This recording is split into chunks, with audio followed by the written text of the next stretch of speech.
What's going on, dreamers? I stole your shit. Hey everybody! Yeah, you're stealing. We're on American Piss Camp right now. Dude.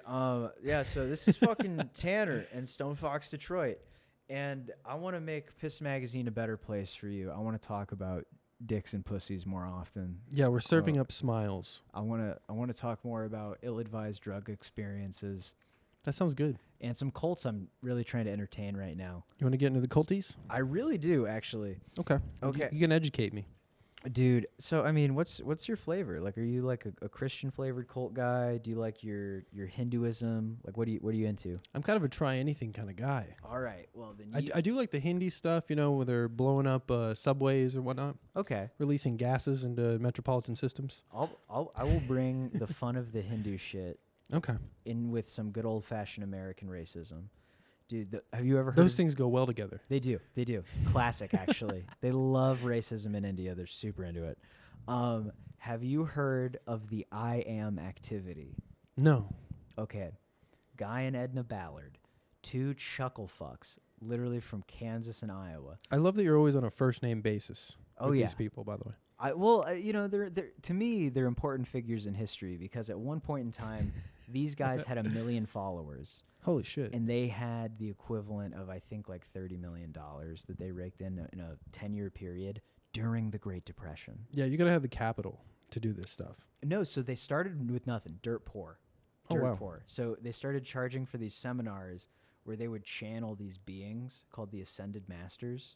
Oh, that's cool. Yeah. I love that name. Well, yeah, and they ripped it off. They ripped it off from Helena Blavatsky. Okay. Who was like, yeah, there are these people, there are these spirit beings in Tibet, and they fucking talk to me. They talk through me. I'll write down their shit. And so Guy and Edna Ballard were a channeler. Yeah. Or channelers. Oh, shit. So Guy and Edna Ballard literally rip off the Joseph Smith story. Like, his version is he went to Mount Shasta in California, and an angel came down, much like Moroni did to Joseph Smith. And this angel was the Ascended Master Saint Germain. Okay. I'm a little familiar with him. So if you don't know what an Ascended Master is, it's basically someone that got so enlightened in their lifetime that they have left the cycle of reincarnation. Wow. And they're like just like spiritual helpers. They just love everything and they want to help you.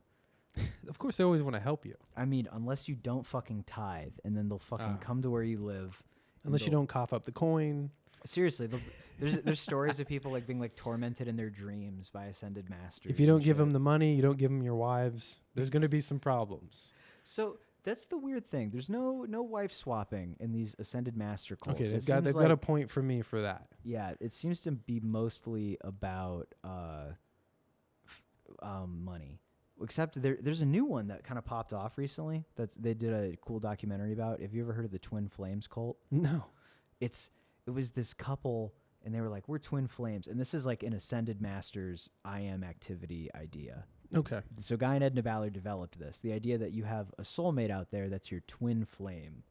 You share something, just like you're two halves of the same soul, I think. Now, this sounds like a David Lynch movie. Kind of. It's, his if you could kind of make this sexy if you tried real hard. Yeah. I don't know. I think David Lynch movies are sexy. Add some jazz, some rockabilly jazz in there. Wait. Okay. So where was I? Oh yeah, the Twin Flames cult. Yes. So they were. This is so nutty. They were just like a relationship coaching thing. They were gonna like help you find your spiritual match, help you manifest it, and then they started matching up people in the cult and just like sort of demanding like, hey, you guys are a couple now. It's like culty speed dating. 100%. Wow. And the cult leader decides who you hook up with, which is like classic cult shit. But they would say this: every couple has a divine masculine and a divine feminine. That's the twin flame essence. That's their idea. And so there would be gay people or just straight people in there, and they would like force them into gay relationships based on whether they thought they were divine feminine or divine masculine. Oh no. And guess what? Hey, so let's say you're born a man, right, Emmett? Yeah. If they thought you were truly in your soul divine feminine, they would force you to transition. Oh wow. So yeah. Oops, sorry, you're a bottom now. Yeah, oops, sorry. Yeah, you're the You're the lady in the relationship, and they would do this to men and women. They'd force straight cis men and women to transition and join gay relationships. How do you think they decided? Do you think they did the straws, or are they pulling it out of a hat? I think they're laughing and being like, "Wouldn't it be fucking funny if we made the fucking straight Latina chick who weighs 300 pounds date the 19-year-old, the fucking twink, and we make her the boy and him the girl." Like, it's weird. It's weird shit like that where it literally just seems like they have, maybe it's an earnest belief in this shit, but it really just kind of seems like the guy was getting off on controlling a bunch of sad, desperate, mostly women. He's doing his own mad scientist experiments 100% with the religion. He's playing cult leader, and it's like not in a fun, cool way. And there's a fun, cool way to do it. I'm hoping. Well, I'm sure building it is fun. I mean, you get to cherry pick all your favorite things. Yeah. And just meld them together, And then see if you can get people to be into it. It seems like for 6 to 10 years, you get to ramble about that shit uninterrupted. And that is appealing as fuck. You don't have to pay taxes, right? No. See, no. and you don't. There's a tax benefit there too. There's all kinds of perks with the culty stuff. Honestly, it costs $20 to make a church in our state. Yeah. And we all have a shared religion here at our podcast. We worship a great owl god. Yes. And you're talking about Moloch? I mean, yes, that's one of his names. Am I not supposed to name drop? You don't name drop in general. I mean, why would you name drop the Dark Lord? Forgive me. Dude, it kind of bums me out that there's probably someone watching this who's like legit worried about like the cult of Baal or whatever, like the Moloch worship. Oh, I'm sure. People take some of this stuff seriously. Yeah, and you know what? We've been over that. I did for a while, because once it comes across your desk, you have to be like, okay, is this real? And frankly, fucking no. There's just like creeps and pedophiles, and sometimes they hang out. I don't think there's like a church or a castle where 400 of them meet. Yeah, it's more complicated than that. It has to be more complicated. It's not black and white. Dude, I mean, here's the thing, though. Who and how do you get into, like, kidnapping people for money? Because, okay, imagine this. You're a guy. You don't want to work a regular job. I'm already halfway there. Right. Okay, so you decide, I'm going to kidnap a bunch of people, end quote. Yeah. And then I'm going to sell them for money, end quote. And then... Well, my first thought is I must have been blackmailed into this or something. That could be. To get me to this point. Right, because... Well, like, who has the connections to sell a person? You'd have to be blackmailed into it. Like, you don't just, like, wake up one morning and you're like, I think Steve would buy a lady. Yeah, no flip just switches. You've got to be in dire straits financially, or you've been blackmailed into some program you've stumbled into by your own negligence or something, Dude, your own stupidity. Dude, blackmail stories are always the fucking craziest. Like, it's always like, I was just trying to get my student loans together. It's always the most innocent people. I was just trying to be a Mossad agent. I'm just trying to be a Mossad agent. A regular Israeli spy going about my everyday business. Dude, I totally want to watch more Israeli spy interviews, because those people love, like, I don't know what it is about the Mossad culture, but they love thinking they're like James Bond. That's why the one thing I'm upset about Epstein is that we didn't get like a 60 Minutes interview. Oh my God, how cool would that have been, right? Like, because here's the thing. They never wanted that to happen, because he probably would have just McAfee'd it. Like, just been like 100% dead honest. Be like, oh yeah, no, we took girls in the plane. Yeah. Because like, what are you going to do after that? Your career's already fried. You're going to be executed probably. Oh, fuck yeah. So you would just spill the beans. Here's the thing. So maybe he was killed. I think he was killed. And sort of the like big, maybe he didn't do it. There's I'm starting to believe that. The buzzkill, dude. The buzzkill is that there was no dead man switch. Like, you think someone that powerful who works exclusively in blackmail would have an insurance policy like a parachute to get out of it? Well, no. So like a dead man switch is like an info drop that if you don't check in within X amount of time, it will self-release. Oh, goes all news agencies. Yeah, like a packet. So like press release thing. So like Onion Share, which is great software. Go download it right now. Onion Share. You can shout outs. You can set up. It's open source. I don't mind shouting it out. It's a totally free project. You can set up a fucking website, a Tor website, to serve a file, but it will only become active on a certain day for a certain period of time. And so you can be like, if I'm not alive to turn this off, all of this shit goes public. And that's how a dead man switch works. Whoa. It's so fucking rad. That's diabolical, dude. Yeah. You just hit the nuclear switch. It's literally like keeping me alive is in your best interest. Like it's just the automatic flip. Dude, imagine a website being your bulletproof vest. It's, you know, basically. Dude, when someone says bulletproof in website, here's what I start thinking about. Does bulletproof hosting still exist, comma, did it ever? Like, so bulletproof hosting, I might have talked about on the show, was this weird service you could buy. It was super expensive. It was like $100 a month, $60 a month minimum, $500 in the high end. But what it was Russian VPSs and Chinese VPSs. So like you'd SSH into a fucking server in fucking wherever Stan, and like they would just let you post whatever you wanted because they weren't gonna be subpoenaed by the American law enforcement. Buying pure anonymity. Yeah, so like you'd like pay in fucking Bitcoin. Of course. You would fucking connect to it through Tor, and you would just like fucking, I mean, that's how malware works, is like you find someone creepy enough to host that shit, because you can't just like get on Amazon AWS anymore and like put like malware on there. Like, people did that? Oh, for sure. I mean, I don't know. I'm not an IT guy, so. There's so much shit on the internet is like malware that like I don't know what it's for at this point. Like, we're talking outside of the LimeWire and yeah, the old school stuff. You know? There's weird shady shit like in browser crypto mining. Oh wow. So like you can mine Monero through your browser, right? There's a JavaScript. While I'm just looking through Google Images. Yeah. Holy shit. 100%. And so I'm in the wrong business. But here's the thing, is when you use the HTML version, it just kind of all goes towards like a pool, or like whoever set up the website, it's going to them. So like, oops, you can have basically you can just be stealing people's processing power and making free money. And that was sort of the problem with Monero for a while. Why has nobody made a religious cult out of this? Of just like keeping your laptop on all the time? Yeah. Like, yes. Mining. We should actually create a Kill Podcasters page and then like just go to that website and mine Monero for us. And if you want to support, just keep your laptop on. Then you're technically working for us. It'd be nice. Then you're technically an employee. Don't donate. Steal your parents' electricity and bandwidth. Yes. Wait till they get that energy bill. Dude, they just blame it on us. Dude, there's some crazy fucking shit, dude. You know what? Actually, let me rephrase that. There has been a severe lack of crazy fucking shit, and I think it has to do with me not drinking anymore. That's a good thing, though. I think it is. What kind of crazy stuff are you talking about happening?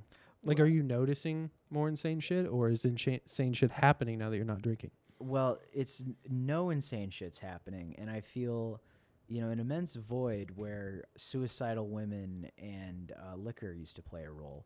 And now I'm like, what do I fill that God-sized hole with? Your entertainment, your art. My art. Yeah, no, definitely. It's more room for the art. Dude. That's why a lot of those people get sober, probably. Dude, I wanted this fucking... Dude, there's a lot of people that get sober to be better at art, and it might not be the right move. Yes, you got to get away from the suicide queens. Yeah, for sure. That helps. Step one. Dude, have you ever dated a suicide queen? Yes. Oh my God. I don't know if it was legitimate. A lot of false threats. Yeah. Toward themselves. You know what I mean? 100%. Yeah. And then it's the weird ones. That's an attention thing, right? That's what people I hate say. making those assumptions. People get so mad about that, but it's like, I mean, what else am I supposed to think of it if it doesn't come to fruition? People say it's an attention thing, and like I'm kind of inclined to believe it, but also anyone I've ever known that does that shit somewhat regularly, like multiple times in a year, it's always something they know won't kill them. Yes. It's something that'll get their stomach pumped and put them in a hospital overnight. I mean, either way, they're obviously emotionally unstable. Yes.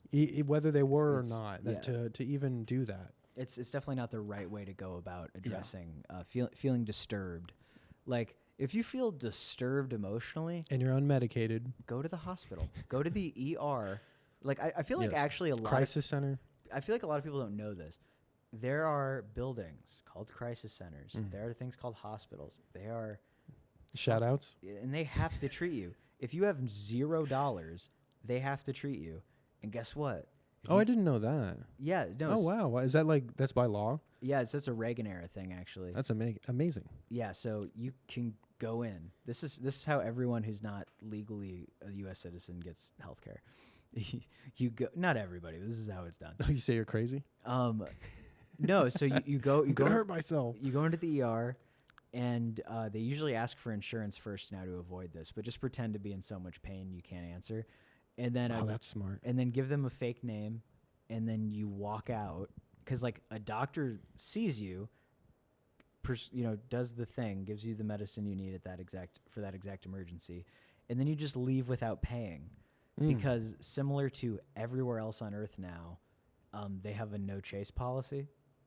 They don't come after you? Not at all. Like, do you mean physically or financially? Physically, they will not come after you, and financially, they don't know who you are. Yeah, dude, they'll go after shoplifters, but they won't go after you for that. That's good. Well, and Target goes after shoplifters. Like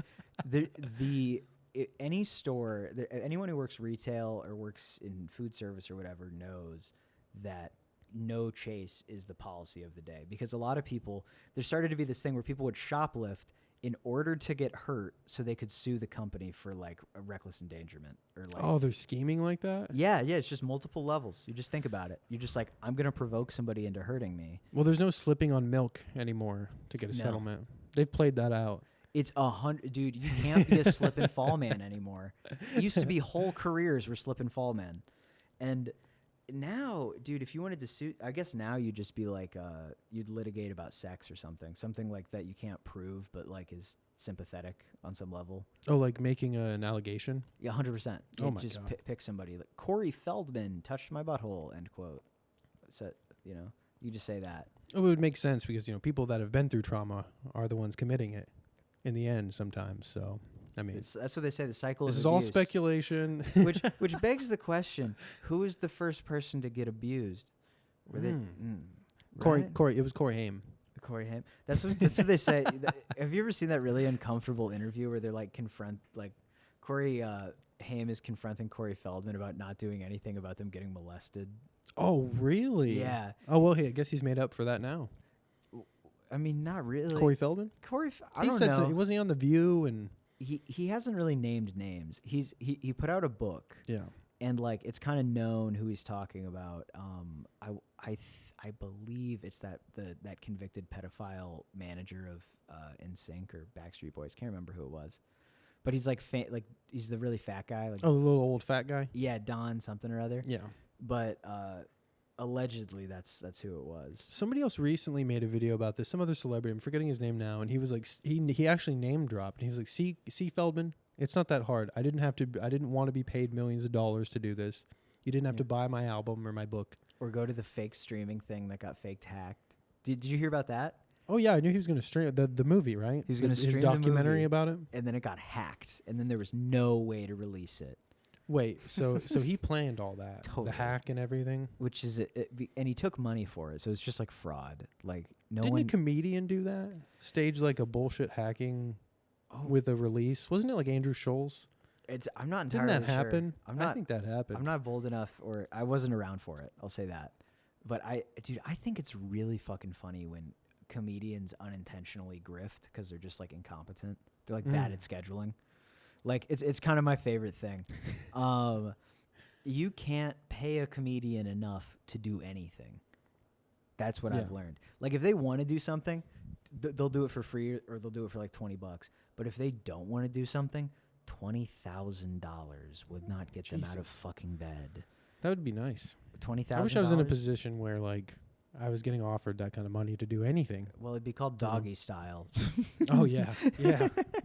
Holy shit! Like, dude, there's not a lot of like, you know how like there's these videos where it's like these guys in Nepal make $30,000 for hanging these telephone lines once a year. Yeah. Or de-icing them, and I'm like, there's not one white motherfucker flying over there for just one chunk of like that's like a salary in America is $30,000. Like that's fine. You can live in a squalor somewhere with that.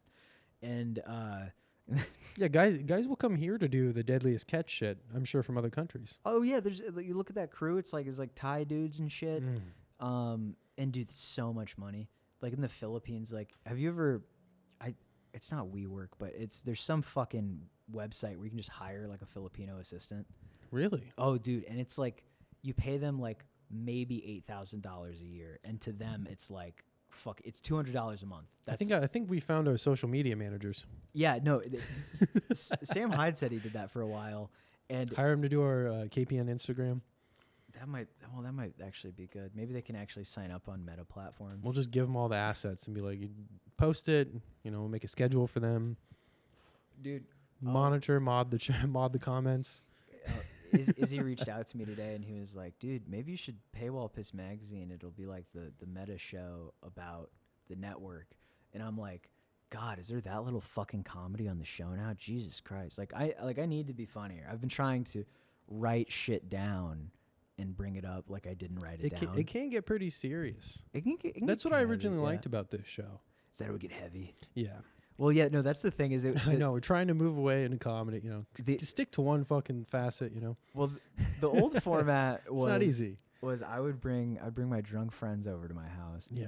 And I would get them talking about like the grossest sex stories. A lot of gay sex. There's a lot of gay sex stories in those the first like 10 episodes of Piss Magazine is like just 3 or 4 guys running through gay sex history. It's like the Grinder cast. The Grinder cast. If there was a Grinder cast, it would have been that. We had a huge initial female following, and the less we talked about gay sex, the less women listened.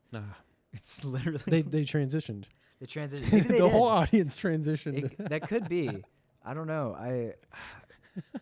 I feel like there's a lot of people that like interact with me on Twitter that know this show exists but do not fucking listen to it at all. Yeah, you gotta listen to this show. You gotta give it a rating on Spotify.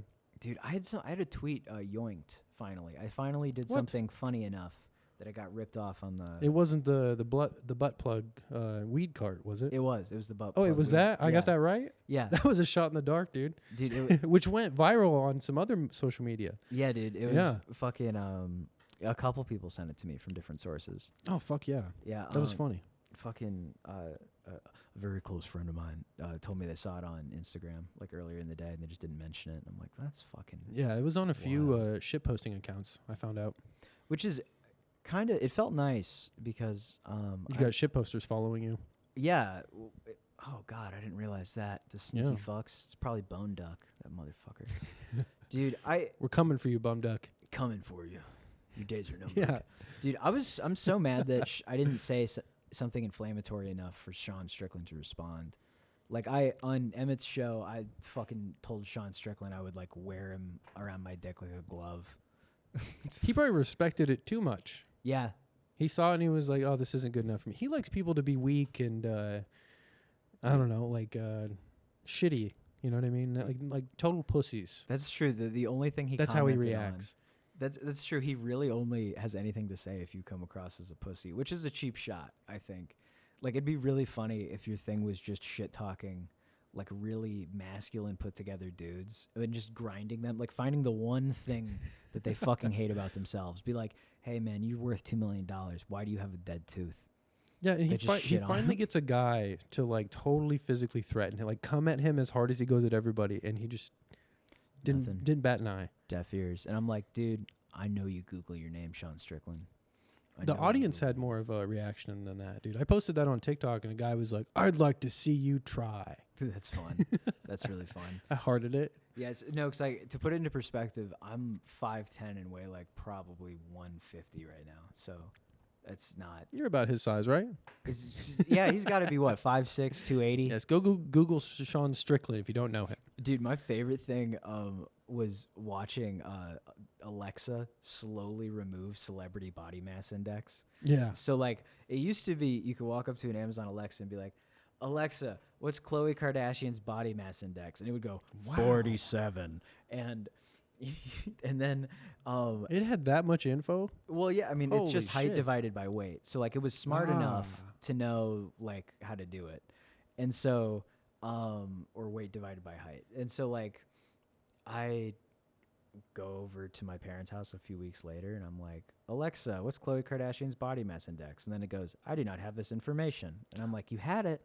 And then I started asking it, Alexa, what's Khloe Kardashian's weight divided by her height? And then it would be like 30.2 or 47. And you're like, fucking, yeah, you fat bitch. So do you think they're catching on, the celebrities, that I- that information was available? I think you can just pay Google to remove shit, because there's like weird groups that have no pull, are not socially relevant, but Yeah. you can't find defamatory articles about them. So like Ekankar, is to bring it back to cults, is a cult that is huge in Minnesota, like thousands of adherents, and it's in random small town Minnesota. Wow. It's a bizarre little thing of America, I guess.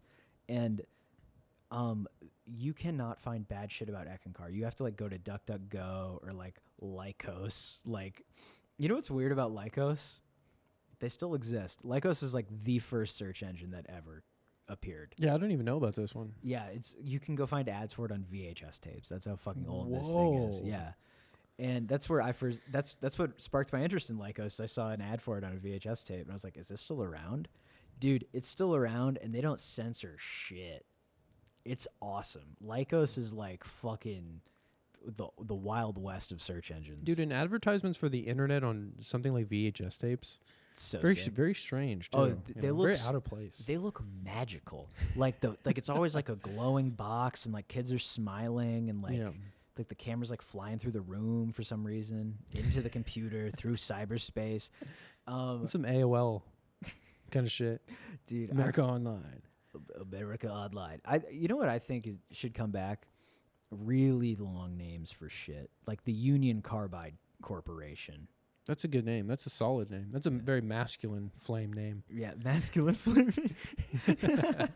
Dude, I mean, do you think you're divine masculine or divine feminine, bro?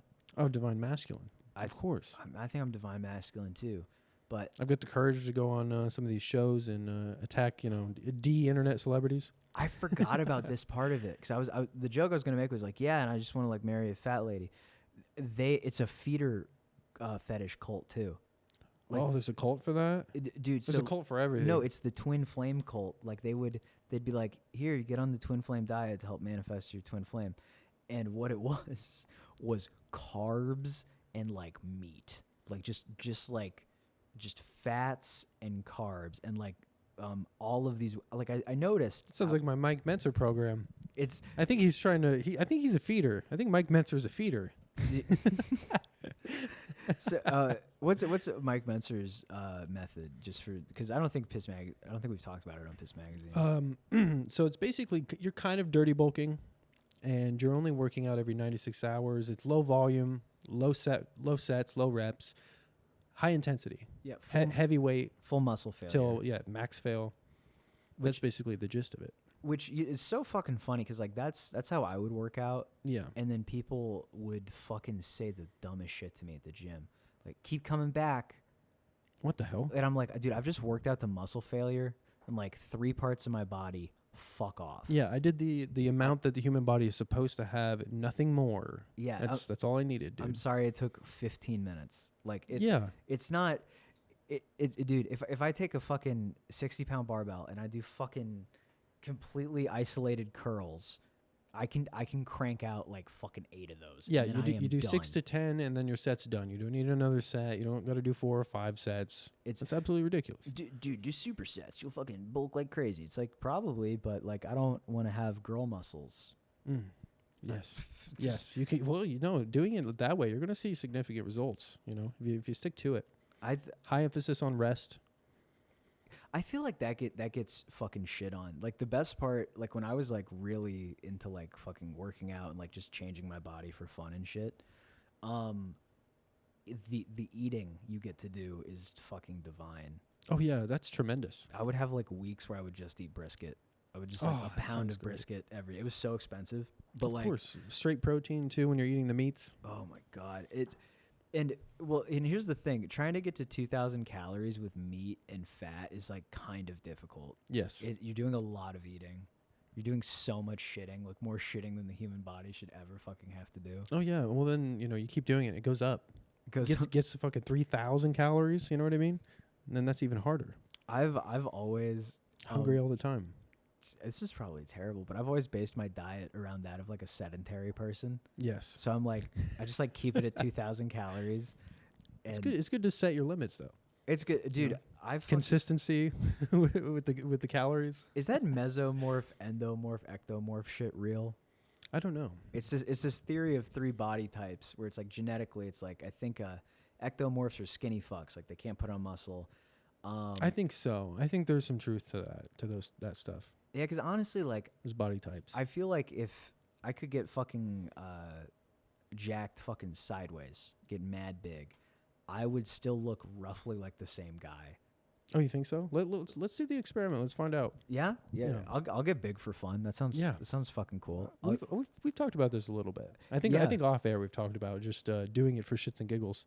It's well, so for high concept individual, I gained 30 pounds, and then You were bulking. I was bulking, and then at the end of the summer when we shot the second half of it, I fucking lost that 30 pounds, and I looked fucking skinny as shit. And then What was your secret there? fuck, starving yourself. I was gonna be like hydroxycut. No, fucking. Well, the secret was eating 500 calories a day for like fucking 2 weeks. Yeah, skipping the breakfast, fasting through till the evening. And then I kind of kept up with the habit. Like I still pretty much just eat once at like 5. Is it a big meal? Big meal, yeah. Yeah. Yeah, all of the calories I'm gonna eat that day are happening that meal. So like it's Yes. either I'm trying to lose weight or I'm not. So it's like either gonna be 1,500 calories of some nonsense because I fuck dirty bulking. Like dirty losing is where it's at. This is not medical advice, but like you can fuck supersize me. You can lose weight eating cheeseburgers. This is all new. day. Dirty losing. I like this. Yeah, dude. You need to make a program out of this. Yeah, clip this shit. You can lose weight eating cheeseburgers. Just don't eat 2 cheeseburgers. You don't need Slim Fast. No. It's fucking, dude, you were watching this clock like a hawk. Or are you watching David Lynch? Yeah, David Lynch keeps catching my eye. So he's I can't help it. He's a It's the striking hairdo. man. It's like Yes. I sort of envy. He's the kind of man that makes you wish you spoke a little Hebrew. David Lynch is in no way Jewish. It's a play on one of the Twin Peaks lines. Oh, the most. I'll say this: there's a weird cult David Lynch is a part of that I appreciate. Is it the meditation one? Yeah. So like there's a cool like video someone did. I can't remember his fucking name, but like it's called The Weird Celebrity Cult No One Talks About. And it is a weird celebrity cult no one talks about. You pay someone $400. It's like based on your income. So like if you make above $50,000 a year, you pay $2,000. If you make below 30, you pay $400. If you make below 10, it's like free or some shit. But it's like getting housing. Yeah, getting into a cult is like applying for housing. This one it is, and they have housing. So like you go to this fucking shitty meditation hall. I mean, it probably looks decent, but like it's shitty. And they whisper a word to you, and that's your mantra. And that's what you whisper to yourself in meditation. And they say it's a specifically designed sound vibration to take you inward and take you into the unified field. Like they have this weird thing where the guy who discovered unified field theory happens to be a member of this cult. Oh, wow. And he ran with it. He's just like, yep, unified field theory applies to transcendental meditation. He's lost all credibility in fucking science, but like, holy shit. He did that before the cult, right? No. Oh, so he basically accredits the cult as the reason for his findings. And I mean, it probably did. I mean, like, there are some scientific findings you can only chalk up to someone being mystically inclined, like alchemy. You know, I mean, that whole period of time was people trying to figure out what God was by boiling shit.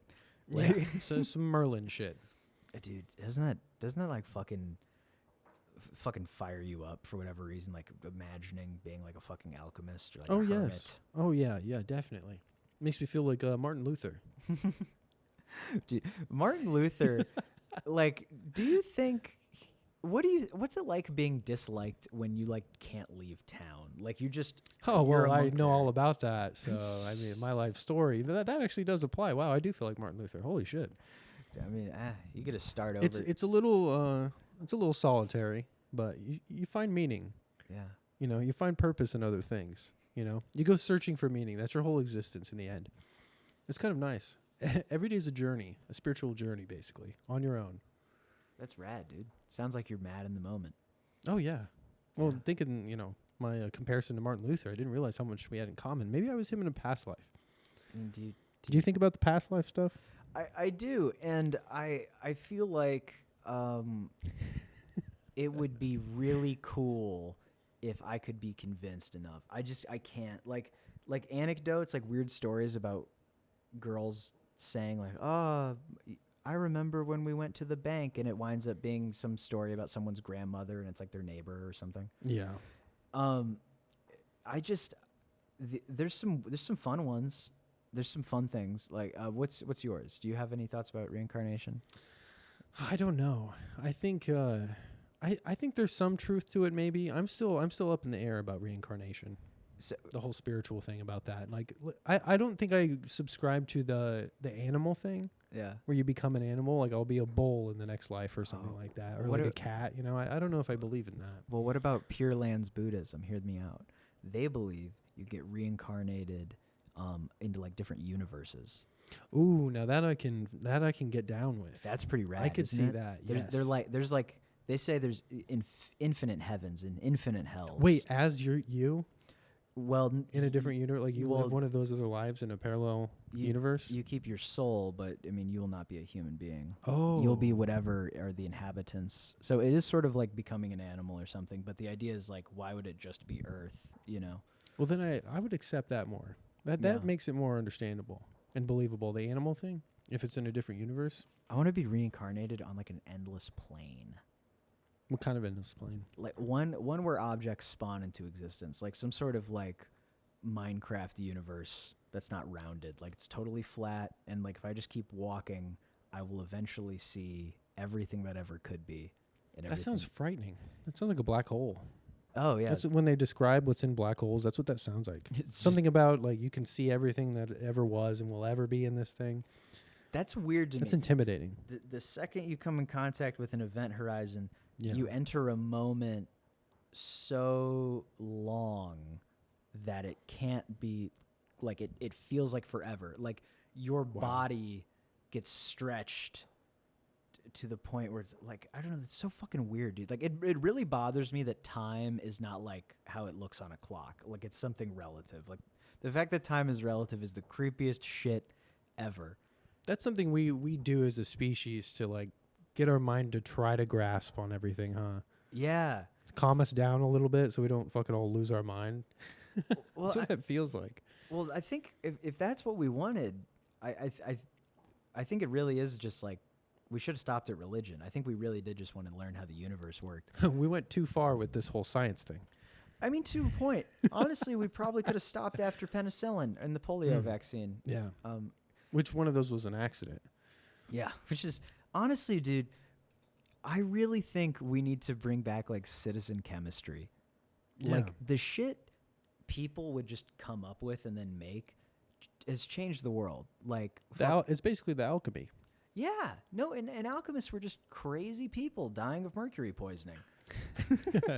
Much like explorers Yeah. coming over to the New World, dying of mercury poisoning from their cups. I want to be more educated about just history in general, especially that New World era. I think that I saw Napoleon. I think that put it in me. Oh, yes. Yeah. All the love for antiquity. Dude, well, and here's the thing. We came to America, right? And like the first 150 years of America, we're just like filleting like French architecture. Like Yeah. it's like New York is all these fucking spirals and spindles and fucking cutesy fucking houses and shit. And like we completely lost like Chicago. Like even Chicago has this like old Chicago has this vaguely like French kind of feel to it, this neoclassical feel. And Well, didn't that all get burned down at one point? that's what they say. They don't It was lasers from the alien motherships. dude, people People love to make up fucking shit now. I love it. Like, honestly, dude, if we wanted to make some real cash, we would pick Giants or Mudflood or Tartaria, and we would just go full steam ahead for like 2 years. Well, I'm one of those guys. I'd wrap that all in one. Yeah. Oh, yeah. Make it. You gotta make it interesting. That's what I'm finding out, dude. Is like, Bigfoot was the emperor of Tartaria, and there was a giant mud flood. Dude, but cults are getting so uniquely packaged, and like these little like fringe ideologies are getting so so numerous and uniquely packaged that I can't keep track of them anymore. Yeah. So like, fucking, I found this thing called the Reign of the Heavens. Have we talked about this on the show? But you mentioned this to me off air. It's these guys who, from what I can tell, are sovereign citizens. That's their thing. That's their movement. Oh, I like them already. Yeah, they're great. And and they're like, Jesus created a country and a government inside the Bible, and it was covered up. And it's the name of the country is the Reign of the Heavens. And so they're like, man, we have created our own country based on the Reign of the Heavens called the United States of America. And this is different from the corporation, the United States. Separate entity. Yeah, so they're much like District of Columbia. That's so their whole thing is like, we're following the actual government set up in the Constitution, not the corporation, the United States. Yeah. Which is some deep cut sovereign citizen shit. If you don't know what a sovereign citizen is, it's somebody that thinks the government has no right to their body or personhood. They're their own country. Every man is his own nation. Yes, go see your local First Amendment auditors and ask them about this. Yeah, go see your local schizophrenic and fucking ask him what he thinks about fucking what's the dumbest shit? We also need our own Vatican City. Yes. We do. Oh wow. Like, if we're gonna make a cult religion, we got to have our own separate country entity. So back to that meditation cult, they have an interesting thing that they're doing. They've created the Maharishi Global Country for World Peace. Oh, here we go. So it is a nonprofit organization that is legally not a country, but they call themselves a country. They print their own money. Yes. They use the same paper that the American government uses to print their money. Incredible. And they, for some reason, are the only people that have never been prosecuted for printing their own currency in America, which there are people rotting in jail for pressing gold into coins and calling them Liberty dollars. Using like a bottle cap machine. To more press. or less. Yeah. Like there are people in jail for like gold ingots and like this, like these. So here's the real skinny on Maharishi Vedic City. It is a immigration scheme. Okay. So they offer this relaxation method, and that's probably all it was for a while. But at some point, their entire board of directors became immigration attorneys. Whoa. Yeah, and there's this thing they do, because there's this quirk of American law, where if you're in America and you do religious work for 5 years, you get a green card. So I believe how it works, here's what I have surmised just from like how this would have to play out, is there are agencies in India that are like, if you come here and chant for 5 years, you become a U.S. citizen. And so, like, literally, it's a religious foreign legion. There's between 1,500... The 5-year contract. Yep. There's between 1,500 and 3,000 is what I read.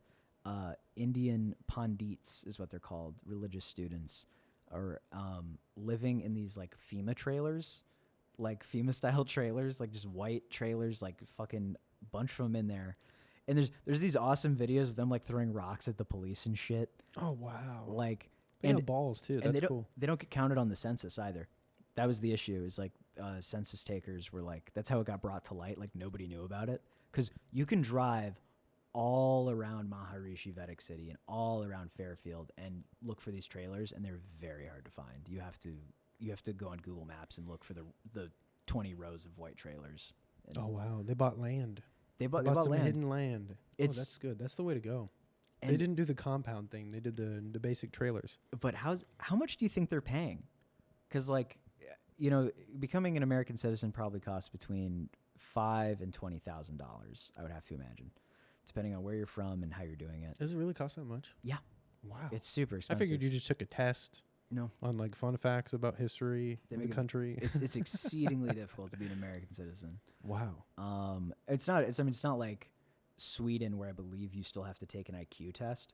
Oh, they see how smart you Or are. yeah, I believe it's Switzerland or Sweden, and I'm not sure. Maybe which. we should do that. You're gonna be like a Mensa member to get in. Mensa's a low bar. One of my favorite bits ever is Sam Hyde getting into Mensa to like just put it on his Wikipedia page. Oh, he did that. He joined. Yeah, Oh, I didn't know that. Sam Hyde's a member of Mensa That's hilarious. as a bit, which is like Mensa is like a verbal. Oh, we're at 45 minutes. Your head cocked. No, You I did. did- I'm that not, was so I funny. don't even know where the clock is, dude. I'm Oh, literally. for I'm real? just watching us. I'm paranoid. I like the I'm set. I like the set we got going on. No, I'm not watching the time. Time's a construct. Remember, I feel like I'm not grasping onto it to keep my sanity. dude. I feel like we finally nailed an angle. This That- looks good. yeah. I like this. I'm- I'm sitting in this chair. I'm sure people have noticed.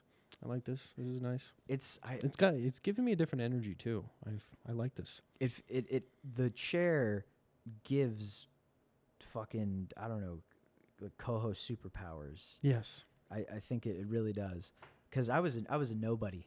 I was a nobody, and then I started co-hosting from that desk. Before Did- you sat in this student chair. Yeah, did Izzy post that entire season he did of Couch Philosopher that he recorded in that desk? He's been posting it. He's been posting it. Oh yeah, it's coming out bit by bit. That's so. I've been. We talked. Remember, we talked on Death Camp about his the family being into semen retention and Oh, yeah. everything. He just released a semen retention episode this week too, Dude, you know what sucks? which he did forever ago. That was months ago, right? Yeah, well, and he just did that interview about semen retention. I was gonna go connect with the chick that put that together for the Nonsense Bazaar, Oh yeah. and her Twitter is gone.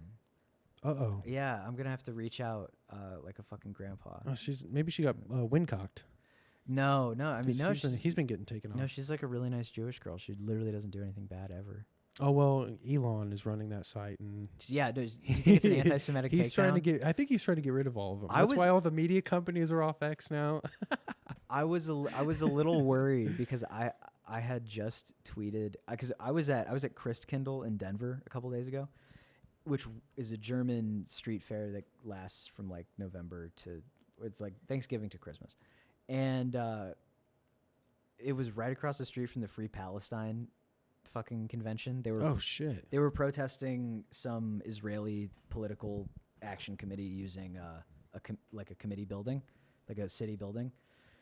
And so I did like a fake report. I was like, "Hey guys, I'm out here, and everyone's like super not stoked on Jews right now." End quote. And Hopefully that'll turn around. hopefully that'll turn around for them.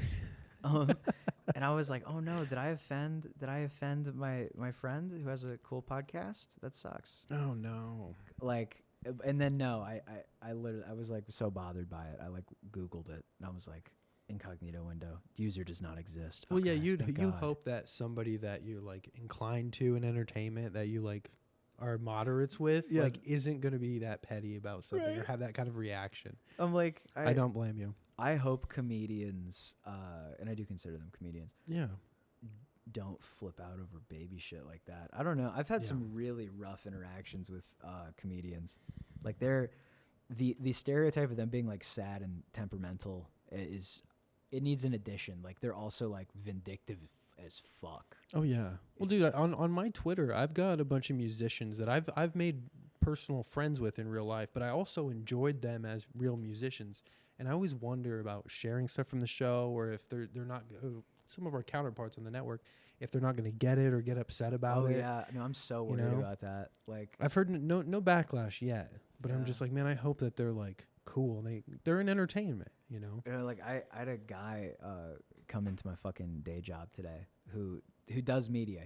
He's some content manager for some ad agency here locally, and I was like waiting for him to ask me what I was doing artistically. He was not going to. He was like, "This is what he does. He stands here for a living." Yeah, some of us have day jobs. Yeah, some of us which have he da- forgets probably. Probably, yeah. It's like, what, you're creative for free sometimes? It's just weird. You do that for fun? I can't remember where I was. Oh yeah, no, but like, if you would have asked, like, hey, so like, where do I find your shit? I would have been like, killpodcasters.com, dude. Fuck yeah. And most of that would have been fine. And then there's like the 10% that I just cannot explain because you have to be into comedy or a comedian to fucking get it, man. Like there's certain, well, when you're behind the veil, you understand the motive behind everything already. Yeah. You know what I mean? So that's the thing is like when people encounter content that upsets them, they almost never consider the motivation behind it. And it's almost always to make you upset. Or like checking the context. Yeah. You know, is what I'm thinking about this really the way it's being portrayed? Like, you know, yeah, is the way I'm feeling wrong. It's like when people, it's the coast to coast effect where it's like, should you really be feeling like, oh my God, they're out to get me. Everyone is out to get me. Or tinfoil hat. Yeah. Or should you take off the tinfoil hat and go, this is fucking entertainment. Yes. And these are cool little stories. And wouldn't it be cool if this was real? Like, well, God, if you listen to that show and you hear some of those callers, you should already be able to discern what's legit and not, and what's entertainment and what's, you know, some real information. Okay. Some people don't. I do know that. As a show, as a producer that dabbles in misinformation for fun and profit, like it's very hard. It's very hard. It's a fine line. It's a fine line. I think makes you question what you're doing sometimes. Well, have you ever gotten the critique? I mean, if you're a person that tries to be funny, you get this critique. I don't know when you're being serious. I get that in real life. I don't get it when we're doing the shows. Oh, maybe. No, yeah. Because people show up to laugh, but like, fucking in real life, I get that all the time. And I'm like, we both get that. And my thought is, man, don't we share enough of a reality that what I'm saying is clearly ridiculous? Yeah. No. I mean, I agree with that. Yeah, right. But that's probably because we are similar like that. But it takes someone as similar as you probably to understand that. Probably, you know? Dude, in 2023, it's like if I sit down across from a stranger and I'm like, dude, I love eating chimp pussy. Like, see, like my reaction, proper reaction. And people now would be like, what? Huh? Why would you say something like that? It's like, are they that scared? Is it being scared about other shit in the world? Is it like, people that don't know how to have fun? That's kind of what it comes down to. People are so like self-conscious about like what they think and what they say. They don't know how to ascertain that. Dude, people don't know how to be disliked. Oh yeah, yes. Back to the self-conscious thing. Yes, they're vying for people's attention and approval. And you know, I don't know. As someone who's slightly public-facing, like I do that on some level as like a self-preservation thing. Yeah. Like God. But when it matters, though, not over things like that. Yes. Not over fucking like. Dude, I went out. People being officious over jokes. Dude, let me talk about officious. I have a friend. It's a good word. I love to death. I write with him. He's cool. I don't have a bad word to say about him. You're talking about Grimace? Yeah, about Grimace. My homie Grimace. My homie Grapes. Grapes. Dude. That's his name. That's a good name. Fucking. So we're going out to a fucking bar. A barcade. And we're two dudes. I'm fucking seeing somebody. So like I'm not worried about getting pussy, and he's an old friend. He shouldn't be worried about getting pussy tonight either, unless he says I'm trying to get laid. Then that's cool. But fucking, or some pussy happens to walk by and he wants it. That's fine. Go for it. But here's the thing. I'm like, hey man, let me go get on. He comes to my door. He's got like a denim jacket on and like gray jeans. And Canadian tuxedo. Almost. Yes, it was a Canadian tuxedo, which is fine. But it wasn't matchy. It was gray and blue. That's fine, whatever. So here's what happens. I go and I'm like, dude, you're right. It's a little cold out. Let me go get a jacket. The only jacket I had that's not in the laundry is a denim jacket. I'm wearing jeans. So I put on a blue denim jacket. You're the Blues Brothers. Yeah. And literally. I walk out and he looks at me like, huh? And I'm like, you fucking faggot. Oh yeah. What do you care? Yeah. It's because you're gonna be seen with me, you little fucking woman. In middle school. You 8th grader. Yeah, that's an insult to women. You fucking 8th grade, like wearing the same dress to the dance. And that's the thing is, his move was like, dude, it's Canadian tuxedo. People are gonna notice. And I'm like, you're wearing jeans and a denim jacket. Oh yeah. Also, it's been perfectly fine to wear that for like 5 fucking years now. Yeah, get over it. Yeah, get over it. Get over yourself with the clothes, especially if It's- you're going to a fun time place. Oh, dude, You're it's supposed to have fun time. well, no, and this is You know? here's my other issue with this. It's not guy. going to a gala. Here's my issue with male friends in general, because I've noticed this. I've had to call out a couple people on it. Treating other male friends like side bitches. Am I included in this? No, I no, was gonna you say. never I do was this. like, I don't think this. Emmett, Yeah, I'm just kidding. We're one of the first people each other calls when like you Yeah. want to do something or something cool happens. So like, no. Do you mean side bitch like sneakily, like Ye- on the back end? Yeah, like it's like, Oh. how come you have 9 friends you go skiing with, Yeah. and I'm here chilling? yeah. Like, fuck off. Mhm. It's and I think back in my head about anything I ever could have possibly done, and it's like, oh, it's some shit that made you look uncool for like 0.8 seconds, and no one remembers but you. Yeah, and who like- gives a shit? And who gives a shit? Who's gonna be at your funeral, dude? Like, you know Yeah, what I you're mean? like, it's gonna be me, motherfucker. It's gonna be me. Yeah, fucking invite me skiing, faggot.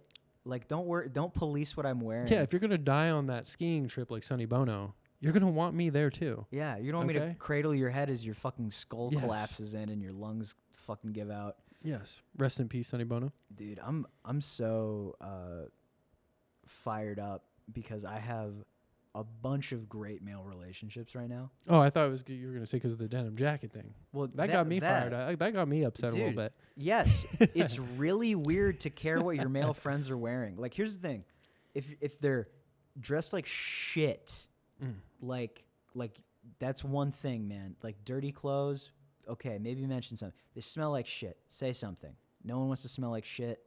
You're doing everyone a favor. If you're gonna wear day-old clothes or something, or with dog hair on it, at least be freshly showered, please. a little groomed. Yeah. You know, smell kind of dude. nice. Put on some body spray. Oh, dude, I'm so sorry. Emmett came over last night, and I hadn't showered since I got off the fucking plane. Oh, dude, couldn't even tell. That's the beauty of I also am like not petty. yeah. I'm not a petty male friend. I'm Right. like, dude, what the fuck, man? Petty male friend, a PMF. Ooh. Yeah, PMFs, dude. Yeah, that's You got some PMFs in the audience out there. You better check yourself. yeah, dude. 'Kay? Stop being a fucking weirdo. Knock it off. Yeah, stop caring if people like you. No one Yes. thinks about you when you're not in the room, dipshit. Yes, They're on their we just phone. ask that you are a little well kept. Sometimes. Yeah. That's it. That's Yeah. it. But we're not gonna, make a Don't- big deal out of it. Don't abuse your body. Like Yes. that's I don't know, like that's Yeah, I- we're worried about your well-being. I'm Okay. I think people should police their friends in terms of well-being 100%. Yeah, making sure they're okay. But here's the thing. That's the thing about these people. They do not reach out when you're not okay. Oh, fuck yeah. You know what I mean? Oh, They- no, no, no, like holy shit. You have to be the one to call them. Yeah. You have to be the one to It's- text them. Petty male friend.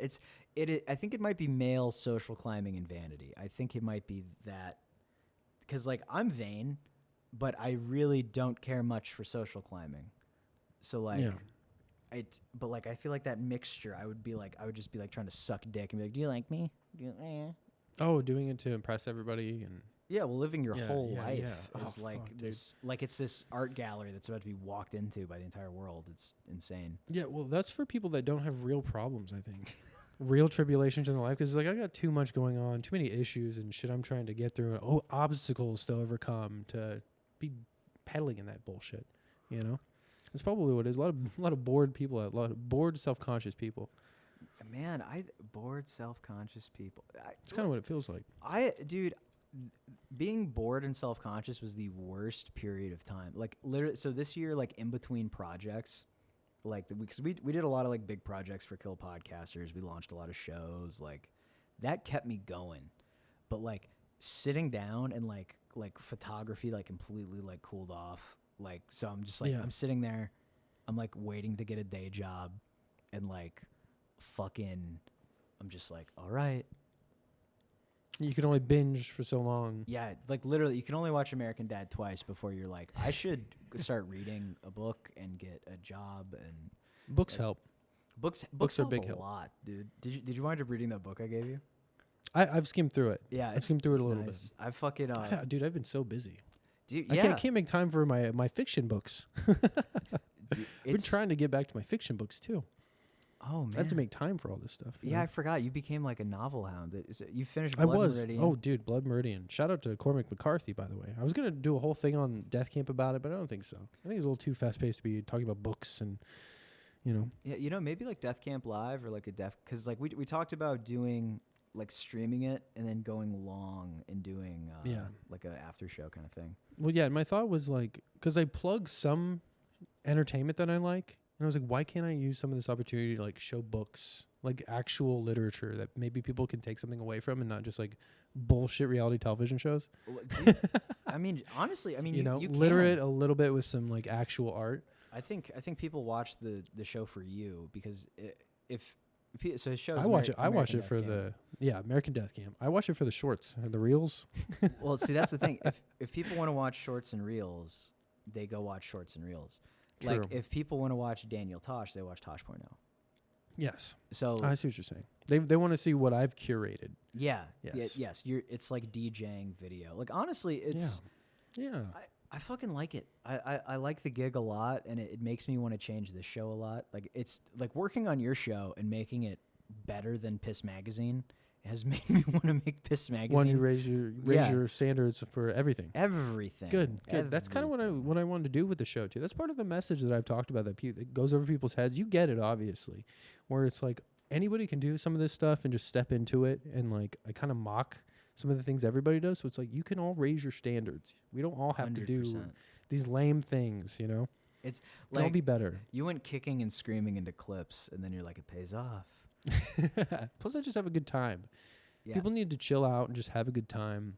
Dude, the fun is like people. It's a lot of fun. It's like I have, I don't know, 10 people in my life I can be silly with, and I'm like, what happened to just silly people? Can people just be silly now? Yeah. Like you get a chance to be purposely misinformational. Yeah, you know. Yeah, not a lot of chances in life you get to do that. Why is everyone I meet like an aloof, cool person? Like I'm like it's like being cool is so fucking played out now, dude. I'm sick of it. Over being cool. I'm over it, man. You're through being cool. I'm done. I'm on the other side. That's Roy Orbison through being cool. Oh, really? I think that's him. Dude, Roy has some bangers. Dude, fucking that song In Dreams bring a tear to my eye. Oh yeah, that's a good one. That's a fucking banger. I would. The Traveling Wilburys. So is that who sings that originally? No, that's the supergroup that he was in. Orbison was in that. Yeah, with Petty and Harrison. And wasn't Dylan in it? Yeah, I think it was Dylan. Yeah, was it Dylan? It was Audience, Dylan. was it Dylan? I think it was Dylan. Man, Tom Petty gets handed the craziest shit. Oh yeah. Like, no, really, like King of the Hill, the Traveling. Oh shit! Yeah, he played Luann's. Yeah, Lucky. Lucky. That he trailer played the guy. fucking, which is so funny because kind of looks like him too. Actually, now that I think about it. If you heard Tom Petty in the 2000s to 2010s, he was inaudible. Like in interviews, I saw him on SNL once and like couldn't make out a word he was singing. Oh wow! And so I thought he was like a casualty of like heroin or something. Like he was just like his brain was done. And no, the motherfucker can speak clearly and voice act, and he's funny. Yeah. And I'm like, what's that? What happened? Why is he Paul Windcocking?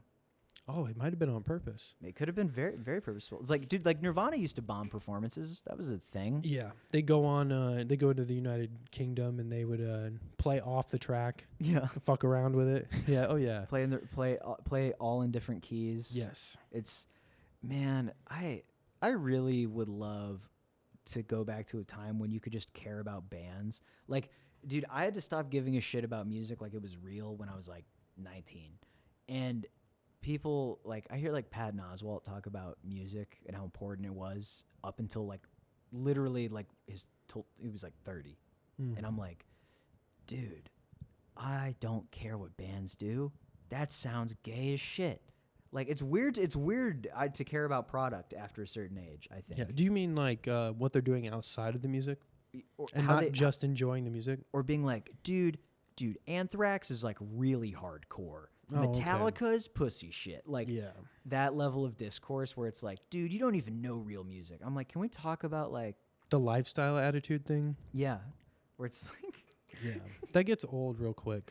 Dude, was there any of that in the metalcore scene where it's like, you're not fucking seen enough, dude? A little bit. It was kind of that stuff's like unsaid, but it exists. It's very fashion heavy. Yeah, it's your treatment. Yeah. You get Everybody wearing their little uniforms, basically, is what I say. Costumes. Why do they all dress like fucking nurses?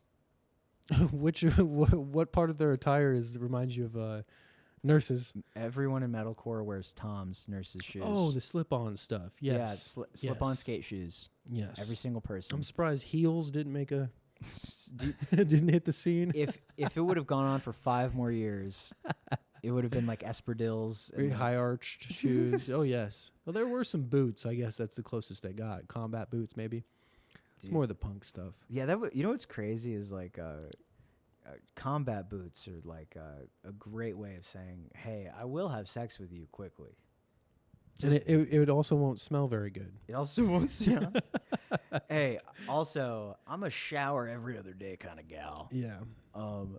Dude. The guy that's got dreads where he's putting egg yolks in it. Oh, dude. Yeah. The crust punkish kind of people. Dude. You know? That aren't living the actual life, that live with their parents still and like don't need to be crust punks at all. Meeting actual crust punks, I thought was gonna be so fucking cool, right? Because like it seems cool when you're like in like, because I would go to house shows and shit, and I thought punk was neat. So I was like, man, to meet the real punks would be nice. Yeah. And then you meet like train kids and like fucking crust punks, and they're like the shittiest fucking people, dude. The train kids, I forgot about all that. You forgot about train yes, kids? with Yeah. the crust punks and fuck, dude. They look out for Yeah. each other, but they're basically just all sociopaths. Oh yeah. I They mean, all seem to always have money for alcohol and drugs. yes. Well, so here's the thing: is like I went busking in Encinitas, California last year, I think. Yeah, last year, and fucking hung out with a bunch because I had a buddy who lived in a fucking van out there, and like we chilled. But people tip you $20 at a time in Encinitas. Oh wow. Yeah, so like if you're like playing competently, and we brought 8 instruments. That's fucking awesome. And we let like a fucking this gang of wayward youths that he knows like fucking jam with us, and fucking we made $40 in 2 hours, and both times it was just $20 tips. It was like very weird. I always feel like they would get territorial instead of doing it in a group. Well, so that's know? the thing is like I knew I was the new guy, and so even though I'm singing and playing guitar, here is the money. They cut you some slack. Yeah, You were probably the reason they were getting the 20s. Yeah, no, I was giving a shit. I was I was sober, and I always wanted to go play folk punk on a shitty street with a bunch of like people living that lifestyle. That's the American dream. Yeah, man, it was real free, you know, like all this shit I've built around me. I could But doing that, you were like, oh, I realize I've got morals. Yeah. And standards. Well, yeah. I'm not a shitty guy. And like I would talk to these people, and like their life stories were always like, oh, you fucked up at your own hand. So like I met this kid. He was like 20 years old at the time. His name is Leaf. Cool guy. Leaf, if you're listening, you should have followed up at that modeling agency. You fucked up there. They always have names like that. Yeah. And he had, when he was 18, he bought a van with his girlfriend, and they traveled America for like 2 years. This was before the van life stuff. It's kind of around that time. Okay. I mean, so this would have been like, they would have started in 2019 and gone through 2021, I guess. Or Yeah, 2022. before the Gabby Petito. Yeah, but it had been around, so they'd been exposed to it. Yeah. And I had just met Leaf 2 weeks after they broke up, and she paid for most of the van. So this dude was sleeping outside of the van and listening to his ex-girlfriend get railed by other homeless dudes. Dear God. Yeah. And I'm like, go sleep on a different street. Dude, imagine getting van cucked. Van cooked, yeah. Go sleep on the curb. Oh, like dear that's Lord. brutal. And it's like, dude, if you need a safety net if you're gonna do dumb shit like that. You need if you want to do something stupid, have 2.5 months rent in a city better than the one you live in. Have that saved up, and then go fuck up your life doing something. Yeah, go stay at the YMCA for a while. Just bite the bullet. Yeah. Fucking yeah, go Just live in deal your with car. Dude, there's this chick I worked with, and she was living with her boyfriend for like a few months after they broke up. That's probably why she left that job. Yeah, no, she got she in the way. No, she went to go move back in with her Caused parents. chaos. But I was thinking about that. And I'm like, I'm so happy no one's ever completely moved in. Yes. You know what I mean? Like it was always just like, okay, I just have to drop off this laundry basket full of shit. Or they revealed their craziness just in time for them to not have be able to squat here. Yeah. You know?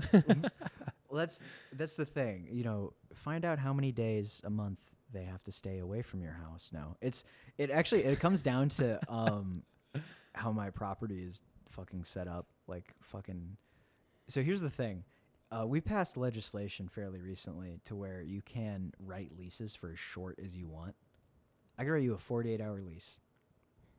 That doesn't even seem like plausible. You know what I mean? Yeah. Like, wow. So like I could write you a lease, 48 hours, legally binding, boom.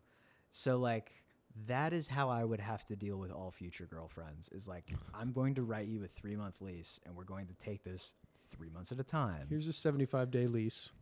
75 days sounds better. Yeah, 75 days. It's nothing personal. You got a bunch of rules in there. Be like, at any time, I can void this lease. Okay, Yeah. don't break this lease. Non-disclosure agreement. Yes. Ooh, let's normalize NDAs getting into relationships. That's fuck yeah. I mean, if you don't need to be high profile to have an NDA. If your finger's coming anywhere near my butthole, NDA. Yeah, we're gonna have to do background checks with fingerprint scans. Have you, dude? There's a one time I did a background check on a girl, and it was only because she told me to. Oh yeah. And it was just like, it's like fucking 3 pages. So like minimum. This wasn't the arsonist, right? The fire starter? No, not fire starter. No. I like that we're calling her fire starter now. This is the chick who accidentally killed 2 babies within 2 years. Dear God. Yeah, which at that point, like, I think that's what got me in trouble with this girl is I asked somebody, she said she knew. She did not know this person. It was an ex of mine. I was like, hey, so do you know so-and-so? She's like, what about it? They didn't know each other. I was being led on by women. And I was like, well, so like I saw her one time and, you know, it's kind of weird how her kids died. And I'm just wondering, did she kill her kids? And instead of saying, hey, I don't want to do that. Hey, that's inappropriate. This person who I thought was my friend goes and just tells the woman. Didn't give you full disclosure. Yeah. Went right to the. Yeah. Oh no! It was just like, hey, he's asking about it. He's asking about your dead kids, and I'm like, dude, I wanted to know how do you have a kid? How do you in a year that starts with a 2? How do you have a kid die from SIDS? I'm sure it happens. But like, you must have read a book. Dude, that woman that you asked definitely was laying in wait for you to do something to you. Yeah. That's all that was. It's gotta be. The funny diabolical, dude. So the funny thing with her is, and you're right, Emmett, you're very astute. Here, do you want to know the skinny? Of course, yes. So, at least give me the full disclosure. So here's what she was doing, man. She had a boyfriend. We like dated very briefly. I was like the first guy she ever dated. We were both in college, and we broke up. We only saw each other for a few weeks, but it was fine. It was just like it was lifestyle issue thing. It was totally fine. She was like, I don't want you to smoke weed, and I was like, I want to smoke weed. Yeah. And then like years later, like 3 years later, it's like COVID's happening. She like hits up an old Twitter account that I have not logged into. And I actually find out from my friend. She DM'd a friend of mine and he was like, go check your DMs. So-and-so is trying to find you. So I get in touch with her because she's gone out of her way. Obviously. And she was super cute. She, super nice. I assume she broke up with her boyfriend. And she's like, no. So, but we hang out. We like start drinking whiskey at the antique store she owns, or she didn't own it. She just worked there. And we'd do that all day. And then like we were hanging out at the mall one time and we like go lingerie shopping. And all she does is talk about how shitty her boyfriend is at sex the whole time. And this isn't just for lingerie shopping. This is like her favorite thing to talk about. And I'm just like, trying not to be a homewrecker because she's giving me every green light on earth. And Kind of using you as a therapist. yeah, so like I call her out on it. I'm like, hey, I kind of feel like you're in a bad relationship and you're kind of trying me on a little bit. Yeah. And I really just don't appreciate that. And You're able to read the room with that. yeah, You know? I'm like, Yeah. you are looking at boyfriend material and seeing what you like. And I'm like, we keep drinking whiskey in the middle of the day in a building you can lock with a back room. You want me to have sex with you? I'm sorry. You don't. All the signs are pointing to this. You don't ask someone to bring a flask of whiskey to the sexy antique shop, and it Yes. was sexy. But I did score a first edition copy of The Great Gatsby. So, I mean, Oh, that's where your treasure came from. yes, Wow, that is one of your treasures. I was chilling. We were listening to Frank fucking Zappa, and man, what a cool chick. And fucking, I was going through the books, and I was like, how much for this one? This is the plot of a 90s movie. Totally You is. realize that, right? Yeah. Yeah, no, if we get back together in the third act, that's the thing. That's the thing. Once women turn the knife, they feel satisfied, and you're dead. You're just dead to them. Yeah. It's fine. Which is good. The number of times I've been like, would faking my death just be easier? They'll find out. You'll find out. They'll find out, dude. They will. They'll be in Clearwater, Florida 20 years from now. They all talk to each other. I've got a conspiracy theory that all women everywhere talk to each other. Any that exist, they all communicate and network with each other. Well, if 6 degrees of Kevin Bacon is true. Yeah, 6 degrees of womanhood. Oh my God, dude. Of women. You should be lucky you're not gay at all. Like if you're bisexual, dude, or gay, you can't exhale without everybody knowing each other. Oh my God, Really? it's the worst. Well, no, and everyone's dated each other. Oh wow. Because I guess the pool is a little bit smaller. Huh? Yeah, it's a little smaller. But even the straight dating pool. I mean, we don't live in a extremely small area. The but older it's you not get, big. the slimmer it gets. Yeah, and the wider the women get. Yes. Yes. I found out I'm working with a buddy of mine's ex-girlfriend, and it took 2 minutes for her to get into shit talking.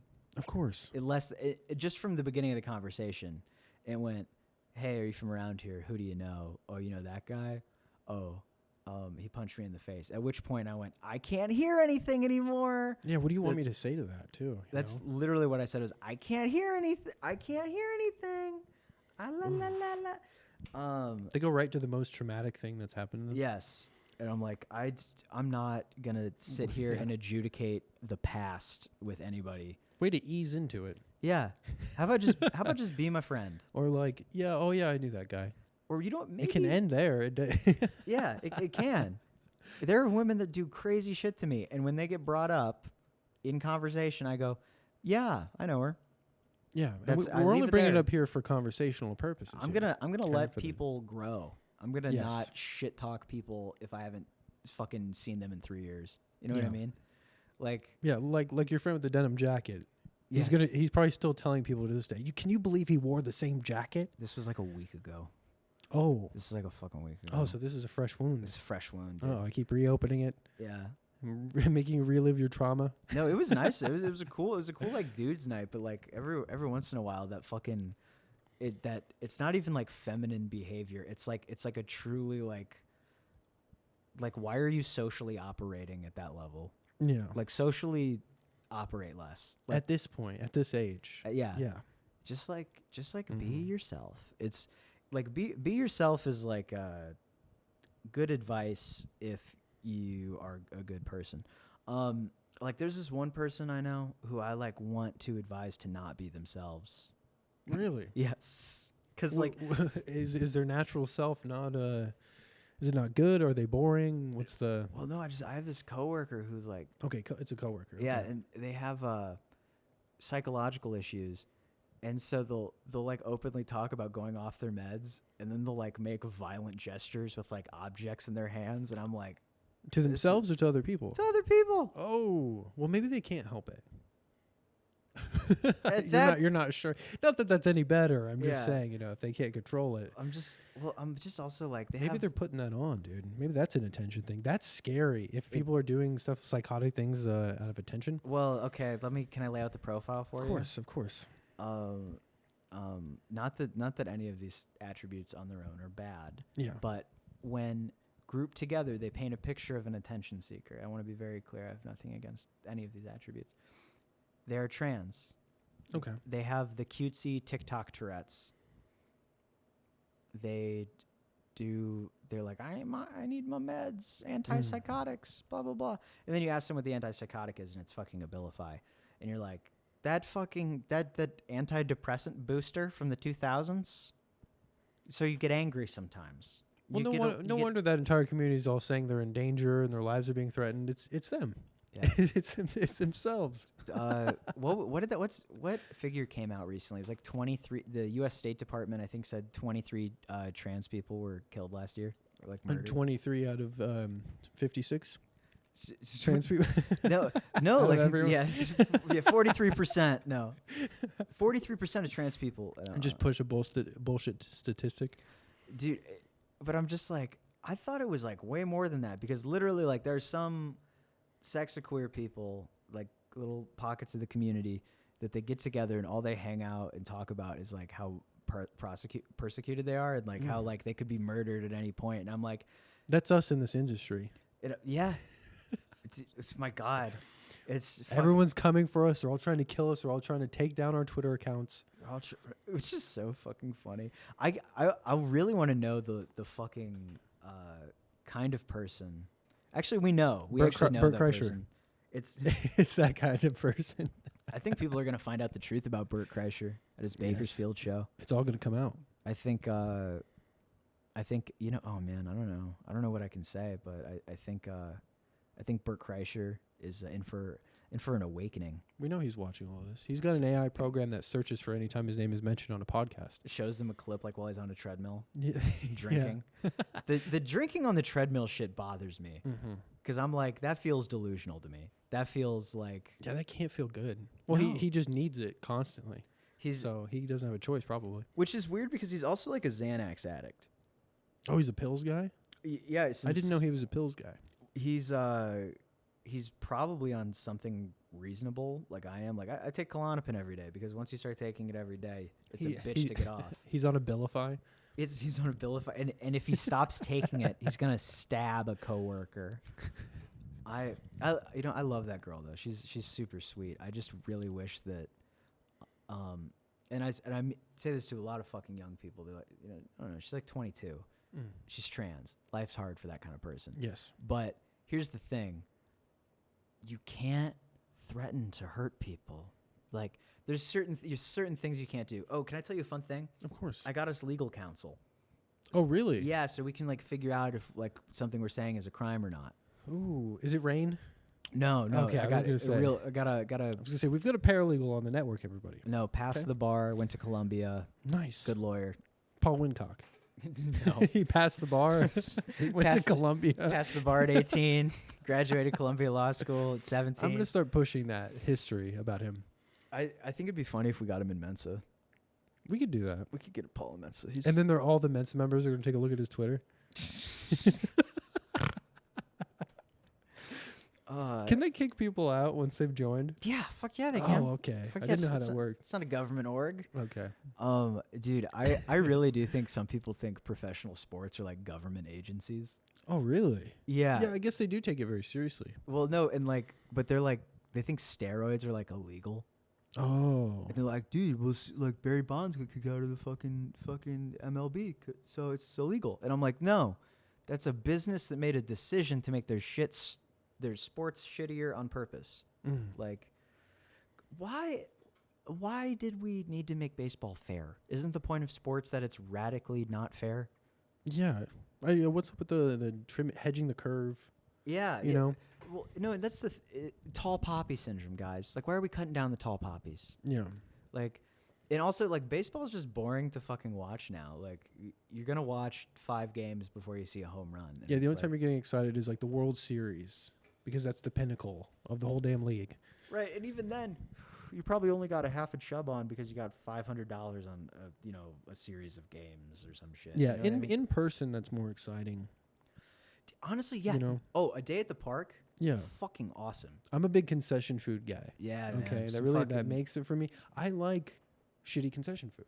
There's nothing wrong with There's that. something to it, Dude, you know? something- Walking taco, maybe. Roller dog. Oh, dude, the roller dogs. Even though they're $8 or $9 sometimes, I still go for it. Insane. That's very insane. Dude, the beers are $13 maybe. I ate at Shake Shack twice this week in an airport. Oh, that sounds amazing. It was in an airport? Yeah, so like me and my partner, we both got like a burger, fries, and a soda each, which is like Oh. so that should be like $8, right? Oh, dude, and you were with your partner too. That must have been fucking fun, dude. It was a ton of fun. We had That's a lot of great good time. memories. Yeah, Awesome, dude. we got to do everything we wanted to in Colorado. That's fucking It was sick. fucking sick. But Good, man. here's the thing: it cost $40 for 2 hamburgers, Really? and they were Shake Shack hamburgers, which are great, but like That's they're like not- eating at Five Guys. yeah. Dude. That's with a couple shakes. It's probably like 50 some bucks. Yes, it was exactly like Five Guys. I felt, and then you know what's crazy is it's the best thing to eat in the B terminal of the Denver airport. So Yes. I ate there twice. I spent $80 on cheeseburgers this Whoa. week. It is crazy. But did you enjoy them? It's so good. Okay. Especially I guess that's what matters. you're you know? like- That's what matters most. I kept taking edibles on the flight, and I'd like wake up like really like distressed. Like I landed, and Izzy sent me like 2 text messages, Yeah. and I responded with like 5, and they were all like, "Dude, I literally cannot focus right now, dude. Seriously, I just need to get home. I'm tired." Like, This is why I didn't say shit to you. I was like, I know what traveling is like. I can't imagine from an airplane.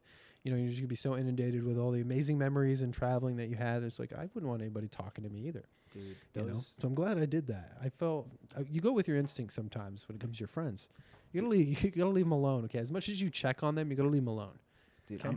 You know what I'm excited for regarding the friends.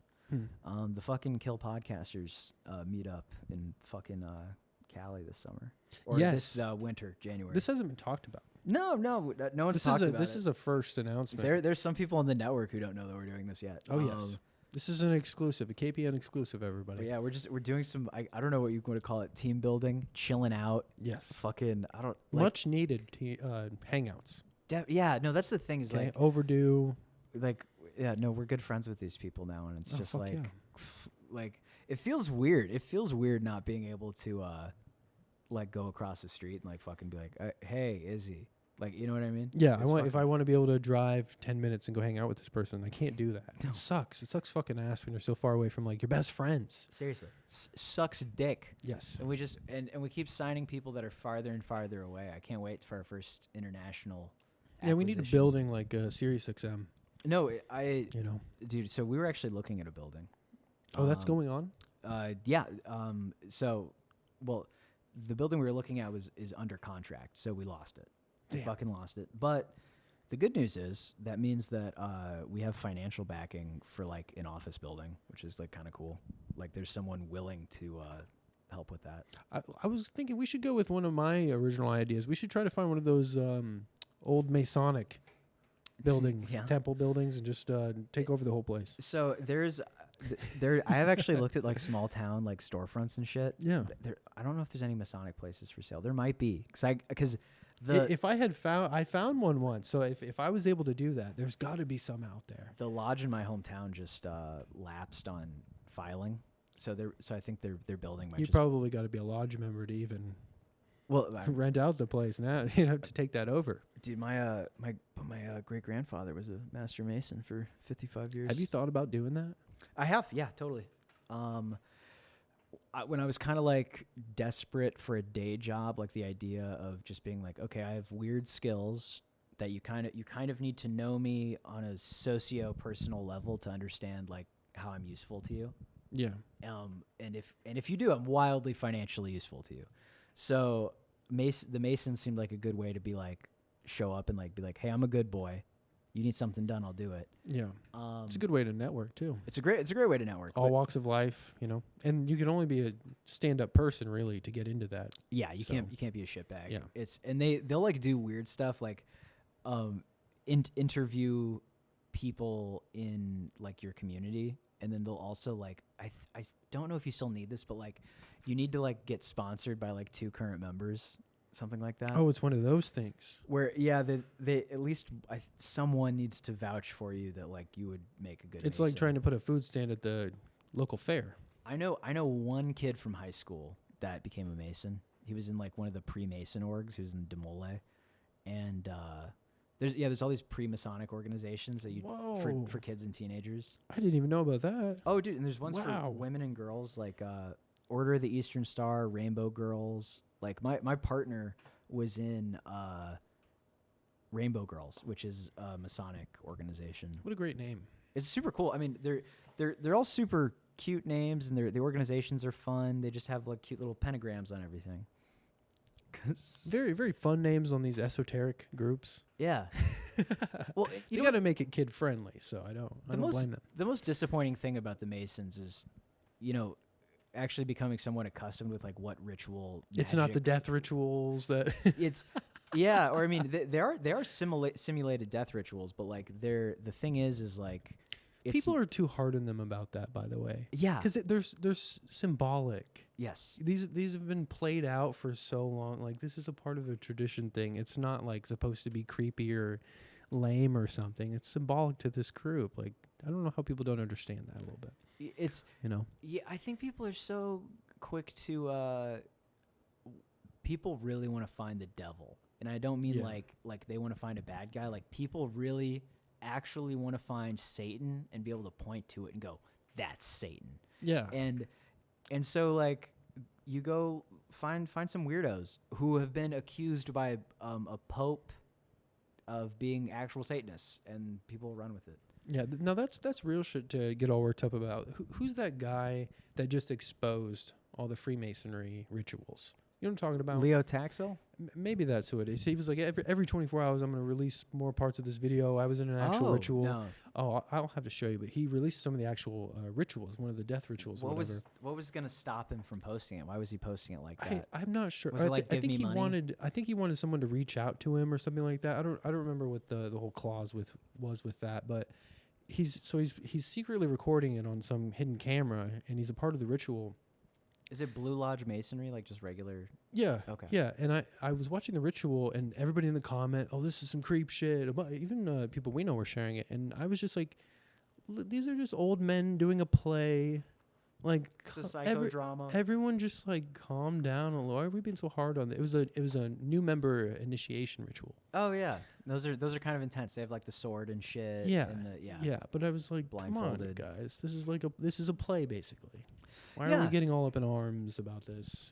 It's teaching you a lesson through having you act out a play, and it's nothing more than that. I mean, there's nothing magical that they have. Like the most magical shit you can do or find out is that getting motivated and doing things is like the only reason anyone does magic. The only reason people sit and light candles and like think really hard about something is to get the motivation to actualize something in real life. That is magic. That is ritual magic. So like magic with a K. Yeah, magic with a K. And that shit's cool. If it gets you out of fucking bed, if it gets your dick hard, if it whatever does something for you, go ahead and do it. But if you are like creeped out that there are secret rituals and like dark forces controlling the earth, like you're probably out to lunch. You need a reality check. Like, and I don't know, man. Like people right now are kind of blowing my mind because like they'll like believe like evangelical pastors that call themselves prophets, and I'm like, I thought isn't Christianity like pretty firm on like no new prophets, or are they open to new prophets? Yeah, they're open. No, definitely. There's only one. Yeah, there's only one prophet that happened. Okay, no new idols, no new gods. They do stick to that. It's just, it seems really crazy to me that like so much shit just keeps getting added to the Christian canon. Like there will be new books of the Bible probably written about this era. You know what I mean? Yes. Just so weird to me. It's like, and pastor. The New Testament? The newest testament.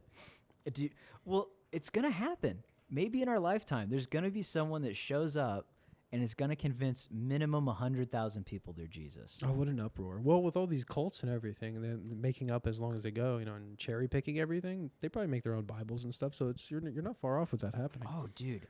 And they get into it. And what's crazy is like you see the kind of people that join new age cults, and they don't dress like the kind of people that would become like Christians or whatever. Yeah. But they're totally the same kind of people.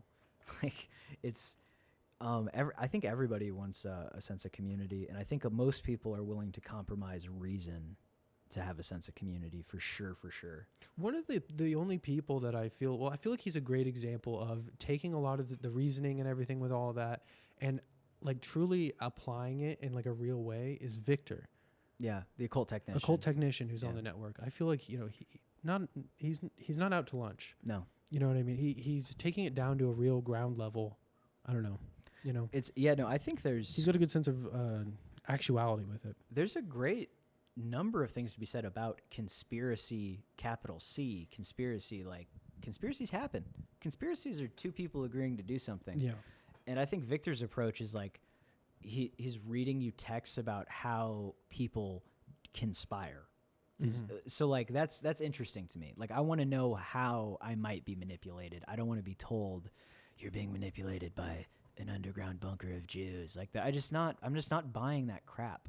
Sorry. Yes. There's no bullshit with him too, and he's trying to interpret it in a real way to you, which not a lot of people will do. Like they'll do that. They'll put a bunch of bullshit behind it because they've got a real agenda. He doesn't have an agenda. Yeah. You know, his only agenda is really like understanding. And you know what is worth understanding? Which is valuable. Like one of the things he's reading is Mind War by Michael Aquino. And one thing worth understanding is why did a theistic Satanist have the lieutenant colonel position in the United States military? And why did he invent psychological warfare for the U.S. Army? That's weird. Dude, we need a movie about him. Michael Aquino needs a movie so bad, and I've thought about that before. Wow, all the biopics in the world. Ray Charles, Patton. I want to see a movie about Aquino. Dude, so much of that has to be just like putting on hair gel. Like if you've never seen a picture of Michael Aquino, he like greases his eyebrows like up in the middle so they look like little devil horns. Like it's fucking. He does this. With his hand, with his fingers. He does the devil horns with his hands, and then he does the eyebrows. And he was also like heavily implicated in a bunch of the McMartin preschool like satanic panic stuff. Oh, really? Yeah, because people would say they like saw like an army man there or something, and like he might have been mentioned by name. Oh, they're just trying to lump him in there. I think so. That's not very fair. I think there was a lot of jockeying by the Christian right going on in the late 70s, early 80s that probably was aimless, a little pointless. At least now the Christian right seems to have a very clear goal of Christian nationalism. Yeah. That's going to go well. Yeah, Christian exceptionalism. Christian exceptionalism. Dude, that's so... Is that what like Nick Fuentes is calling his buttfuck party now? He should. That's a great term. I'm trademarking that. What Christian exceptionalism. That's amazing. Because like... because Mormons are all about being like exceptional Americans and being exceptional Mormons. Mm-hmm. Like I'm gonna cut you off at the pass. Exceptional, what is it?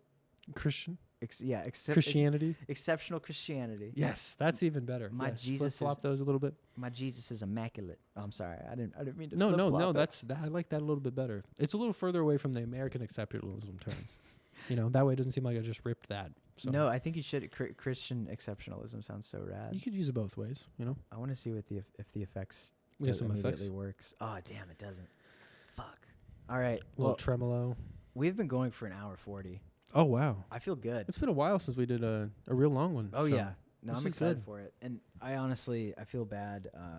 Why do you feel bad? I don't know. We took... I had one episode that was like a day late, and then I took a week off for Thanksgiving, and I just kind of didn't explain to anybody. Oh, don't apologize to these people. Yeah. This is art. Do what you want. I don't know you anything. They've got all kinds of media to watch on the killpodcasters.com website, okay? Oh, yeah. Go to killpodcasters.com. They're still trying to make it through some of the Couch Philosopher stuff right now to catch up. You know what I do when I'm not here? I go and I find people that want to put their shows on our fucking website. We're producing, we're writing. We're doing too much. Headhunting talent. And I believe we are launching an official Kill Podcasters Patreon soon. Oh, wow. Yeah. So, dude, fuck yeah. We're working out the details of it because getting... Instead of like a membership that we've talked about? So, yes, So it's Patreon membership instead. it might go Okay. that way. Cause we're thinking it's most of the listening audience we want to get probably already has Patreon. Yes. And even though makes sense. even though the payment processor we have is like super dope and they're great, and everything has worked beautifully. I think We should call it the Freedom Club. the Freedom Club. Patreon seems to have Patreon will let us support multiple shows with private content, like keep it all separate. Of course. And I'm ready to start cashing in on you fuckers, and I don't want to. I don't want to just start a Patreon for Piss Magazine. I want to grow the network as a whole. That would be great. That way we can get away with a little bit more stuff. I think so. Maybe play some stuff we might not have rights to a little bit and get away with some of that. Well, that's the thing is like we don't make any fair use out of this show, and we totally should. We have like 1 or 2 episodes where we're like watching clips, Yeah. but like We've delved into it a little bit, you know. we might as well just pull shit up on the TV, pull it up on the fucking. Yeah, we 'Cause, can like, do that. we We've have- mentioned a few things we could have brought. We could have brought up the Masonic rituals that I've talked about.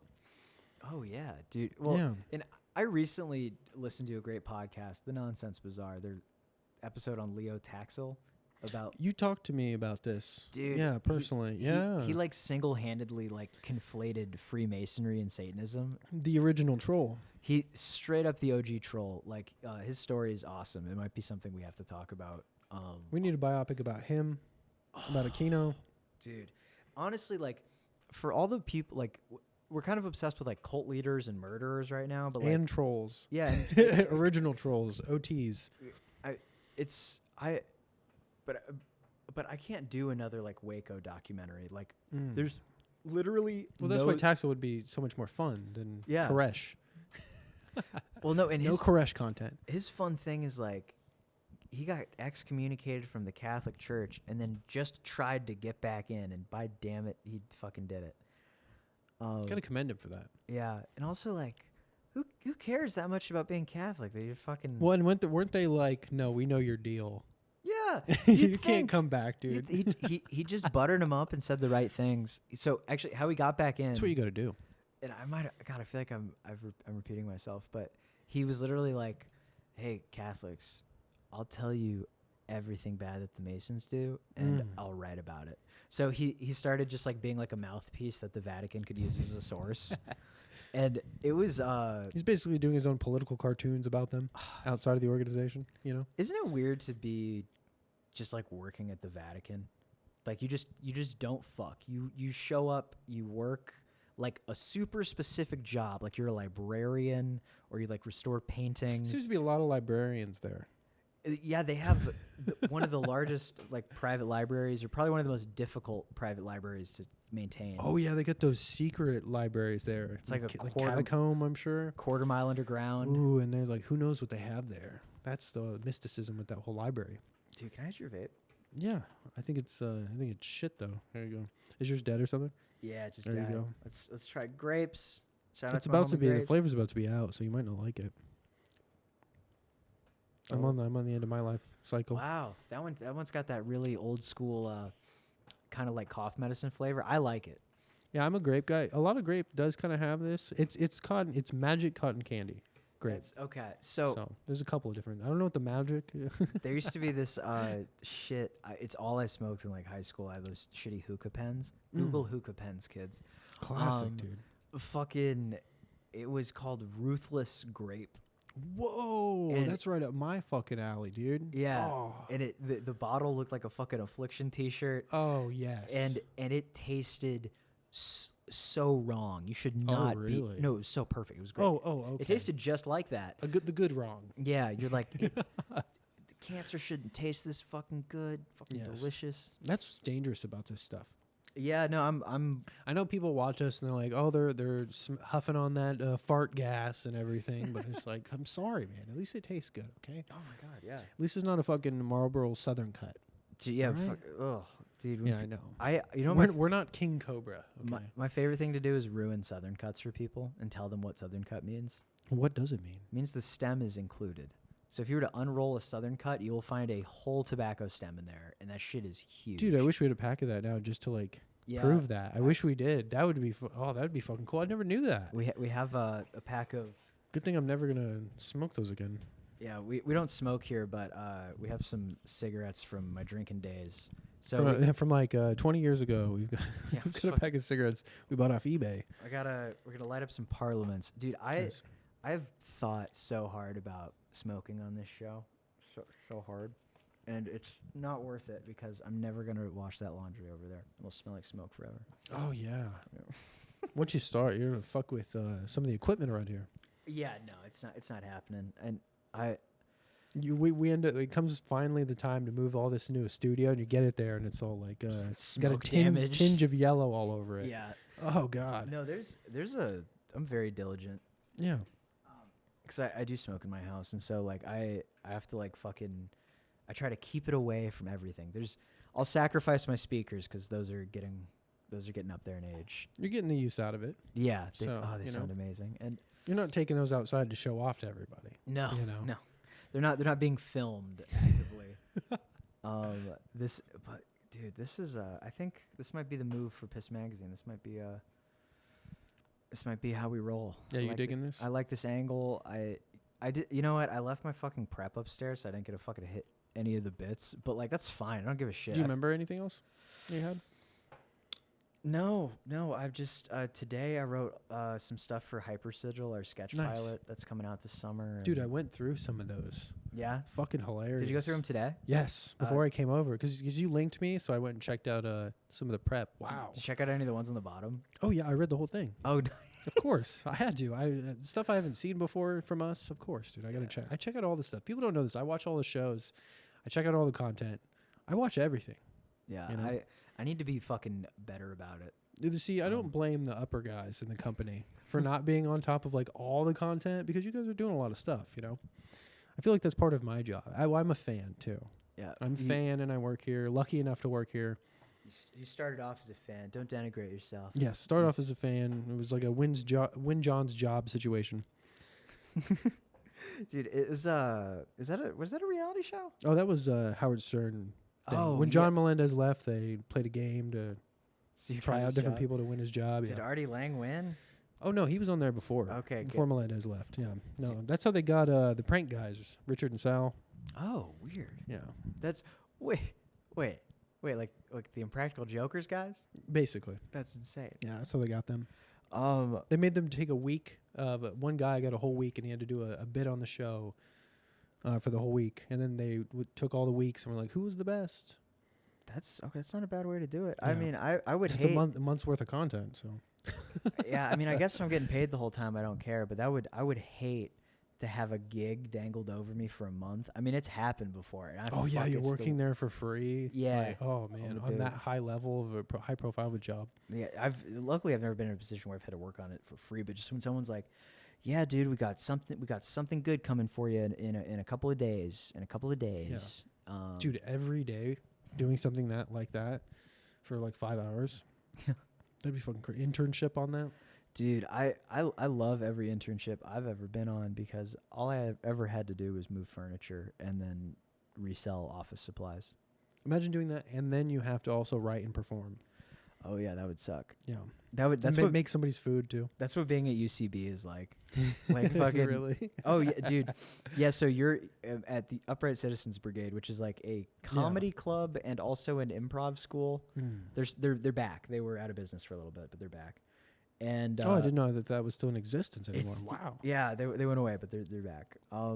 And you pay unsuccessful comedians money to learn how to be funny. And basically what happens is like you slowly get picked through. I mean, they just it's like Scientology. You just keep paying and paying for classes. But if they like you, you move up to like a showcase where you still don't get paid. And then you move up to another one where you don't get paid, but you're with more famous people. Isn't that similar to like a Second City? It's exactly the same thing. Okay. Or the Groundlings. Groundlings, yes. Improv Olympic. There's a lot of these improv groups. I've considered joining every single one of them. The reason I don't is because basically you could work there. You could be a paid actor there for or performer for like 5-7 years and never pay off the credit card debt that you took out to fucking be there. Yeah, you're sitting there hoping you're going to be like a Steve Carell and you're just maxing out all your credit cards. Yep, that's every single person at UCB. And And what's crazy is you'll see someone that gets like a modicum of success. They get like a drunk history, or they get on like fucking whatever. And Kyle Kinane. yeah, yeah. Kyle 1 in 10 million. Yeah, 1 in 10 million. Actually, I don't know what executive was picking up Chicago guys for Comedy Central, but like, Kinane was Chicago, Burris was Chicago. Oh, yeah, at the same time too. And fuck, there's a bunch of other people, but like Chicago comedy gets shit on. Nobody cares about it at all. Name one club in Chicago. You can't. It's the Helium, by the way, but you can't name it. And and then like all those guys, they move to LA, they get half decent, and then they just get picked up right away. Maybe they moved out to LA because they got a gig. Because like Kinane was opening for Daniel Tosh. And then like that's later, a good spot. Great spot. This was in 2012. I saw him that year. And Kinane crushed. And then he was the voice of Comedy Central for like almost a decade. He did all of their announcements and shit. Oh, really? He's the voice like, you're watching Comedy Central. That's Kyle Kinane. Holy shit. Yeah, dude. Wow. I didn't know that. Such a sweet gig. Oh my God. I've seen him in a ton of bit parts. It's really weird because it's like, it's impossible to know how financially successful a comedian is. It is absolutely impossible. Because like anytime I see a comedian with a house, I'm like, how'd you do that? Yeah, it's not like asking Alexa Kourtney Kardashian's BMI. Yeah. Yeah, you can't find that out. You can't find that out. Dude, I'm trying to think, like, that was the weirdest thing about like the Whitest Kids You Know stuff. Like when they started like streaming from their houses during COVID. Yeah. And I was like, all of you guys have like pretty nice places except Timmy. So you must be doing something behind the scenes. Like Timmy just moved back to South Dakota. So like that's. Yeah, he was just getting appearances money. Yeah, probably. Yeah. 60, $70 at a time. Can I hit that fucking vape, dude? I thought you were talking about my Red Bull. I was like, No. dude, that's almost gone. Yeah. And also like Yeah, we've I got never you. shared a drink. I don't know if I want to do that. Yeah, well, you don't want the Red Bull backwash. Nobody wants the back bowl. The back bowl. dude, it'd The be wash really bowl. it'd be really funny if like as a high level drink we get really attractive women to put Red Bull in their mouth and spit it back into a cup. We have hot girls There's probably fetishes for that. We have hot girls mix cocktails in their mouth. Okay. This sounds like a Stern bit. Yeah, wait, God. Doing it in their butt, maybe? Okay, a hot girl makes the cocktail in her mouth and then she feeds it into your ass with a funnel. There we go. We're mixing Jackass with a Howard Stern bit. Yeah. I like that. Well, I want there to be a cherry in the cocktail, and then I want to see if someone can shoot the cherry out of their ass. Into the girl's mouth. Back into the girl's mouth. She has to take the shot out of the ass. I've seen people butt chug. I've never seen somebody take a shot out of an ass. Wait, you've seen that in person? No. Oh, I was like, holy shit, dude. Wow. No, but I don't think I could watch that in person. I want to see someone take a shot out of an ass. Do a reverse butt chug, a mouth chug. Yeah. If you will. Mouth chug. Yes, dude. We don't know any. See, that's the thing. Is like, this is the lame thing. This is the lame thing about knowing conservative comedians. They're not willing to do fun things like that. They don't want to do anything fucking gay. They don't. That'll look stupid. Like, what if my future trad wife sees this? So we need more liberal women on the network, please. That would be nice. Actually, I thought about that today. I was like, the Nonsense Bizarre girl can do some of that for us. Like, well, just I wanted to hire someone to do like a liberal talking head show.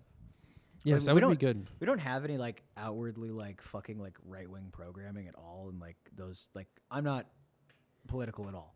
Yeah. So it would just sort of be nice for me in my brain if people didn't think that I ran Fox News. That would be super comfortable for me. Dude, we make on Death Camp, we'll make like kind of asserted conservative jokes, and then people will see me like making a joke at Mount Walsh, and then they think I'm libertarian. Yes, it's really I'm funny. liberal, completely liberal. And my thing is like, I grew up in a time where making fun of politicians was how you were funny.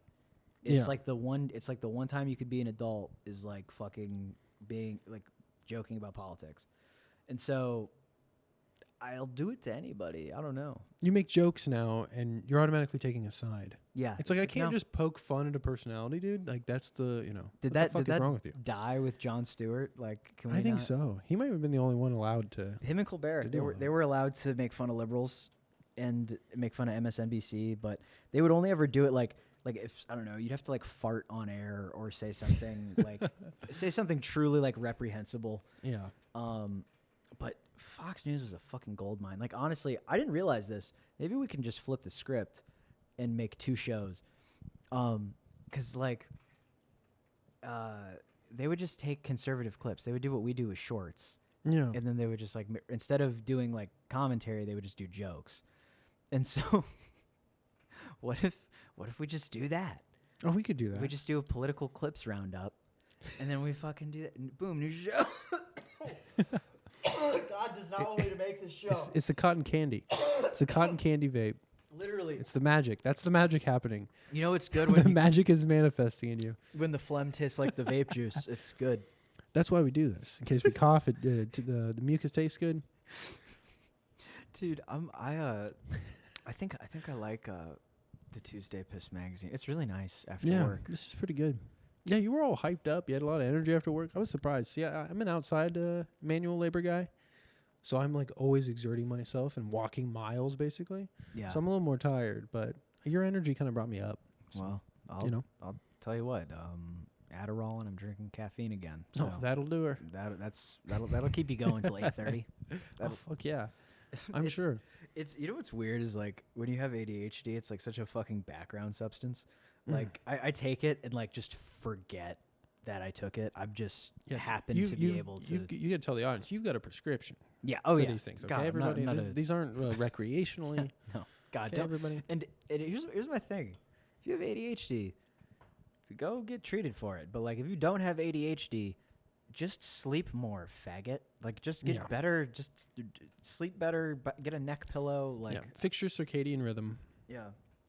And also, like, do you know, it's fucking, it's so stupid. I don't even want ADHD to be a mental illness because I like to think of it as a disposition that I have. Yeah. It's just a difficulty I have. Okay. It's not a disability. No, not a difficulty. A disposition. I really just don't want to focus on shit. Yeah. My brain does not. It has no desire to focus. Just say it's a lifestyle. It's a lifestyle. Yeah. I choose not to want to focus on these things. I choose to forget about shit the second I walk into a room. Yes. That is. I choose to be distracted by things that interest me. Oh, can we do a Varg shout out real quick? Go for it. We got yeah. I bought the fucking corniest can't wear it outside and get laid Burzum t-shirt. Shout out to Norway. Dude, I was at some fucking off-brand Hot Topic in Colorado. Some fucking cool little skate shop. And I don't know. I think I went in there like 5-6 years ago. I was going to say they're not selling that at Zoomies. No, they're not. They're not Imagine selling. if they were. They're not selling noted like racist murderer church merch. burning. Yeah, church burning. He did everything that was bad, okay? Like smiled about it too. I don't think he's done a rape, but everything else he's done it. Close enough. It's if you're burning down a church, you're pretty much a rapist. Yeah, no, his murder was a hate crime. So like he's he's done all the boxes. But he can't be a Freemason. But here's the thing: I remember talking to the manager there one day and like recommending like 10 shirts you should buy. Yeah, and like Burzum was totally on the list because that Philosophem album cover is like really sick. Oh, so you influenced his purchase, like weird. him getting it in the store. They had Venom, they had Bathory, they had all of the black metal shit I recommended like years ago, and I was like, "This is cool." Did they have King Diamond? I don't know if they had King Diamond. Okay. But they had some cool retro Green Day shit. You know, fucking all the band T-shirts you want to fill out your closet: Joy Division, Black Flag, shit like that. They didn't have My War though. See, that's the thing. They have the right bands, but the wrong shirt. This is a gay ass Burzum shirt. Yes. This is not. I can't wear this outside and get like cool like. Sweet, I like that. Was probably one of the cheaper ones he could have bought in bulk, probably. You could get a good deal on. Yeah, he didn't have you over his shoulder choosing the one. The screen printing is so good though. It's like really thick. It's good. I'm happy. I'm happy Varg is getting the recognition he deserves. He's like the most famous asshole. Like he just gets to be whatever he is, and he has fans. Yeah, Michael Aquino doesn't have a documentary about him, but he does, dude. Killer documentary, dude. Burzum fucking killer documentary. And a movie.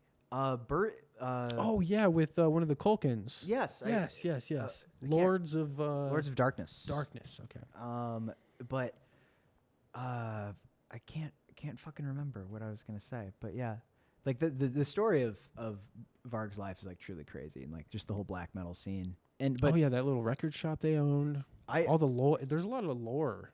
I hate That's to, really cool. I hate to admit how much of our business model is based off of the success of black metal in Norway, but a lot of it is. Yes, thank you, Varg. Thanks, Varg. It's thank you. Shout out to Euronymous. Shout out to Euronymous. Oh my God, we're doing everything right. We're doing everything right. Yes, as long as we don't stab each other to death. Or or use any bits of skull as necklaces. Yes. Or one of you commit suicide, I'm not going to take a picture of it. Use it as an album cover. Yes. The cover of my podcast. These are all real things that this guy did. Actually, no, wait. That was Euronymous. Death killed himself, and then Burzum Varg allegedly made it his brain. I heard one of them had some of his teeth.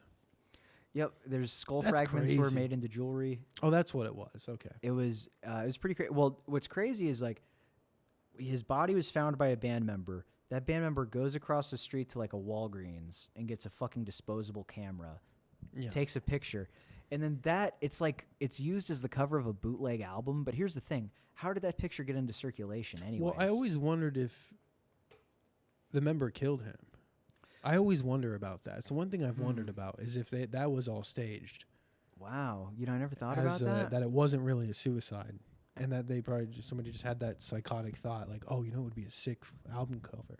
I wouldn't put it past them. I mean, literally, the atmosphere they cultivated was literally like. Which I haven't heard that theory at all. Which I was surprised nobody was like, have they looked into? Well, was it one of those overkill suicides where it's like he slit his wrist and then shot himself?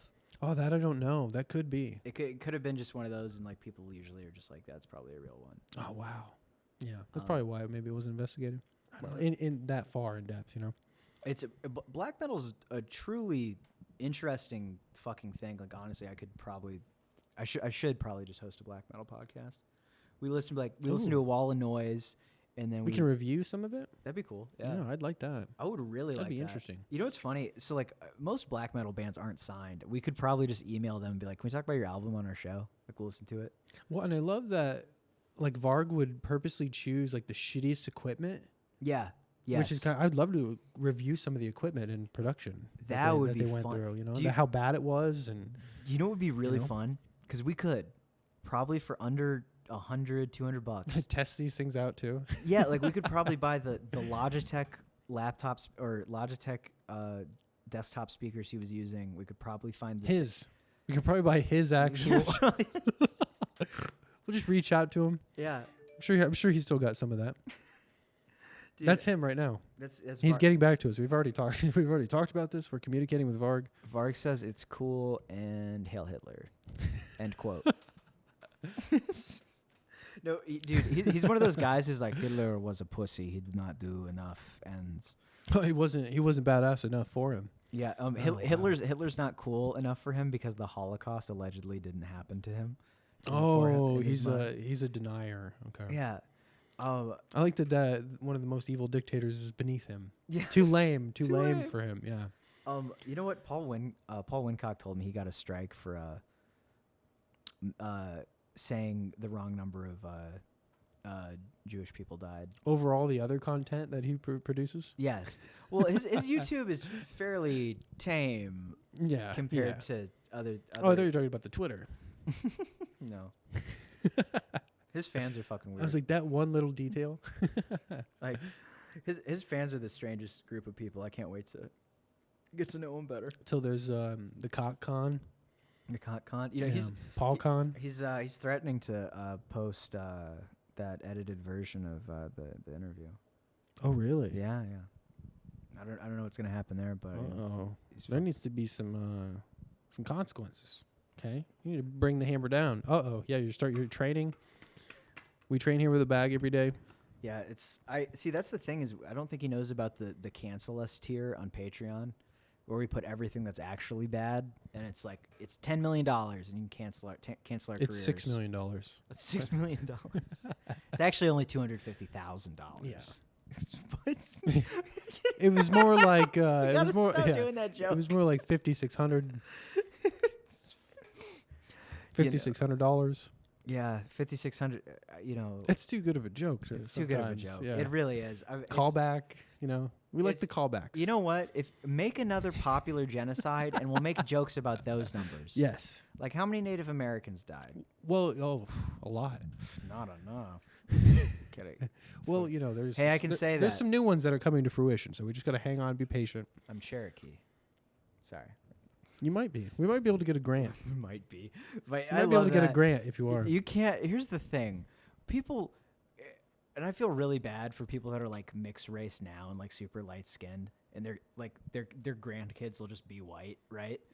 Because like no one will ever believe them that they have black heritage. I'm sorry, the white it'll bleach you out, it'll fucking give you blue eyes and fucking straight hair. I'm so sorry, but like it's just. Well, there's been so much erasing of history too, and like changing it that they're going to be like, that didn't happen. You Yeah. tell them about all these racial tribulations that happen. Oh my god. They're not even going to believe that any of it exists. That's a conspiracy. Dude, I think I think people will write down like 2014 to 2030, the Great White Complaining. Yeah. Like and you know what? It doesn't matter if any of those grievances were true or not. It will be remembered as the time where white people, instead of doing anything at all, lightly complained privately to each other about race relations for 20 years. Yes. It's like The silent struggles of the white men in the new millennium. just it's like, oh God, like it's just it's really funny because if you are white and frustrated about racial issues, you straight up have no outlet. You have zero outlet unless you want to go Onto Twitter, into one of those spaces. be weird. Yeah, if you want to be like a total social reject and commit to a bunch of weirdo fucking ideology horseshit, Follow a lot of bullshit Reddit pages. yeah, then A like lot of subreddits. yeah, then you can get to it through that. You can get to enlightenment through there. Oh yeah. Enlightenment. Go read some red pill memes on Poll, and then go see how normal you are in like 9 months. go see. That's a good prescription. Go see how many of your high school friends call back. Dude, can I hit your death vape Yeah, I one more got you. time? The death vape. Everything's got a death I like thing that. to it. I like that it tastes like the inside of your pocket, dude. Dude, you know, oh no, sorry. kidding. Whoops. No, it Little doesn't. Lent, You're the Lent vape. What were you saying? Dude, speaking of the death vape, the death naming things. Yeah. I saw, on the show on American Death Camp, we call our time the death clock. Yeah. Liquid Death has a death clock. It's a Nixon watch. Oh, word. And I'm thinking about getting a death clock. Does it look nice? Nixon's can look okay. Yeah, the arms are axes. Oh. Like hatchets. Is looks it fucking like sick. a black on gray kind of thing? all black. Nice. All black. Yeah, dude, I'd fucking get that. The, Nixon's the are- death clock. And I was like, ooh, I need a real death clock. Nixon's my are, death like, clock. Fucking affordable too, dude. It's like what is that, like $250 or something? I don't know. I haven't looked at the price yet. But it's affiliate. It's collaboration with Liquid Death, so they put a price on there. Which is so crazy to me. If anything, it should be cheaper because it's a fucking ad. You're wearing an Yeah. ad. But they boost up the price because it's something like that. You It's- know that they do. It's okay. I'll use Affirm. I'll use Afterpay. I only 5 installments of $25. I don't want to use Tony Hawk's water. If Jason Ellis comes out with canned water, I'll drink Jason Ellis's canned water. Is that Tony Hawk? Yeah, Tony Hawk owns Liquid Death. Oh. That's his brainchild. Okay. Oh, he bought it from the guy that made that then. Did he? Right? I think so. Oh, Because I think it was a guy who he started with the marketing first, Mhm. and then built the product after the fact. That's so, classic Bill Gates move. Is that what product did he do that with? All of Microsoft? Microsoft Windows did not exist when he sold it. Wow. So he sold it and he didn't have a single line of code written. This is what I And did then- with my show. He turned in the project late. So he sold all these licenses to companies, pushed out the shittiest version 1 software of all time. And then literally he would wait for companies to call and complain, and then they would fix that bug, and then they did that, and then they would sell updates to that company to the same companies. They're clients. They're a small computer firm at that point. So they would sell updates to their firmware or to their software just like over and over and over. Oh yeah, this is definitely the kind of guy I want to get my vaccines from.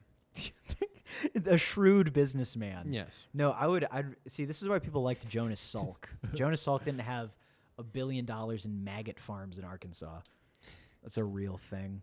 Oh, Gates. Gates. He bought investing in all that kind of shit. It wasn't maggot farms. It's like grasshopper and cricket farms or whatever. It's like What the fuck? It's like alt meat, bro. Eat the bugs.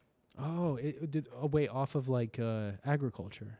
Is that why? No. So it's Okay. it's You got the wrong idea about that. no. I believe he. This is what I was.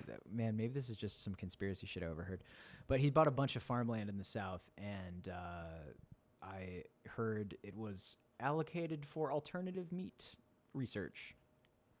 Interesting. So they're making grasshopper patties. Grasshopper patties, probably growing a lot of soybeans. Oh, he was a precursor to the everyone's gonna eat bugs thing that's been going around. That's what freaks people out. Like he was like the week I heard eat the bugs bigot was like the same week I was hearing about that Bill Gates shit. The only place that should be training you and teaching you to eat bugs is the military. Yes. Okay, when you're stranded somewhere. And you need to rip the head and spine out of a grasshopper to survive. That's the only time you need to know different kinds of ants to eat.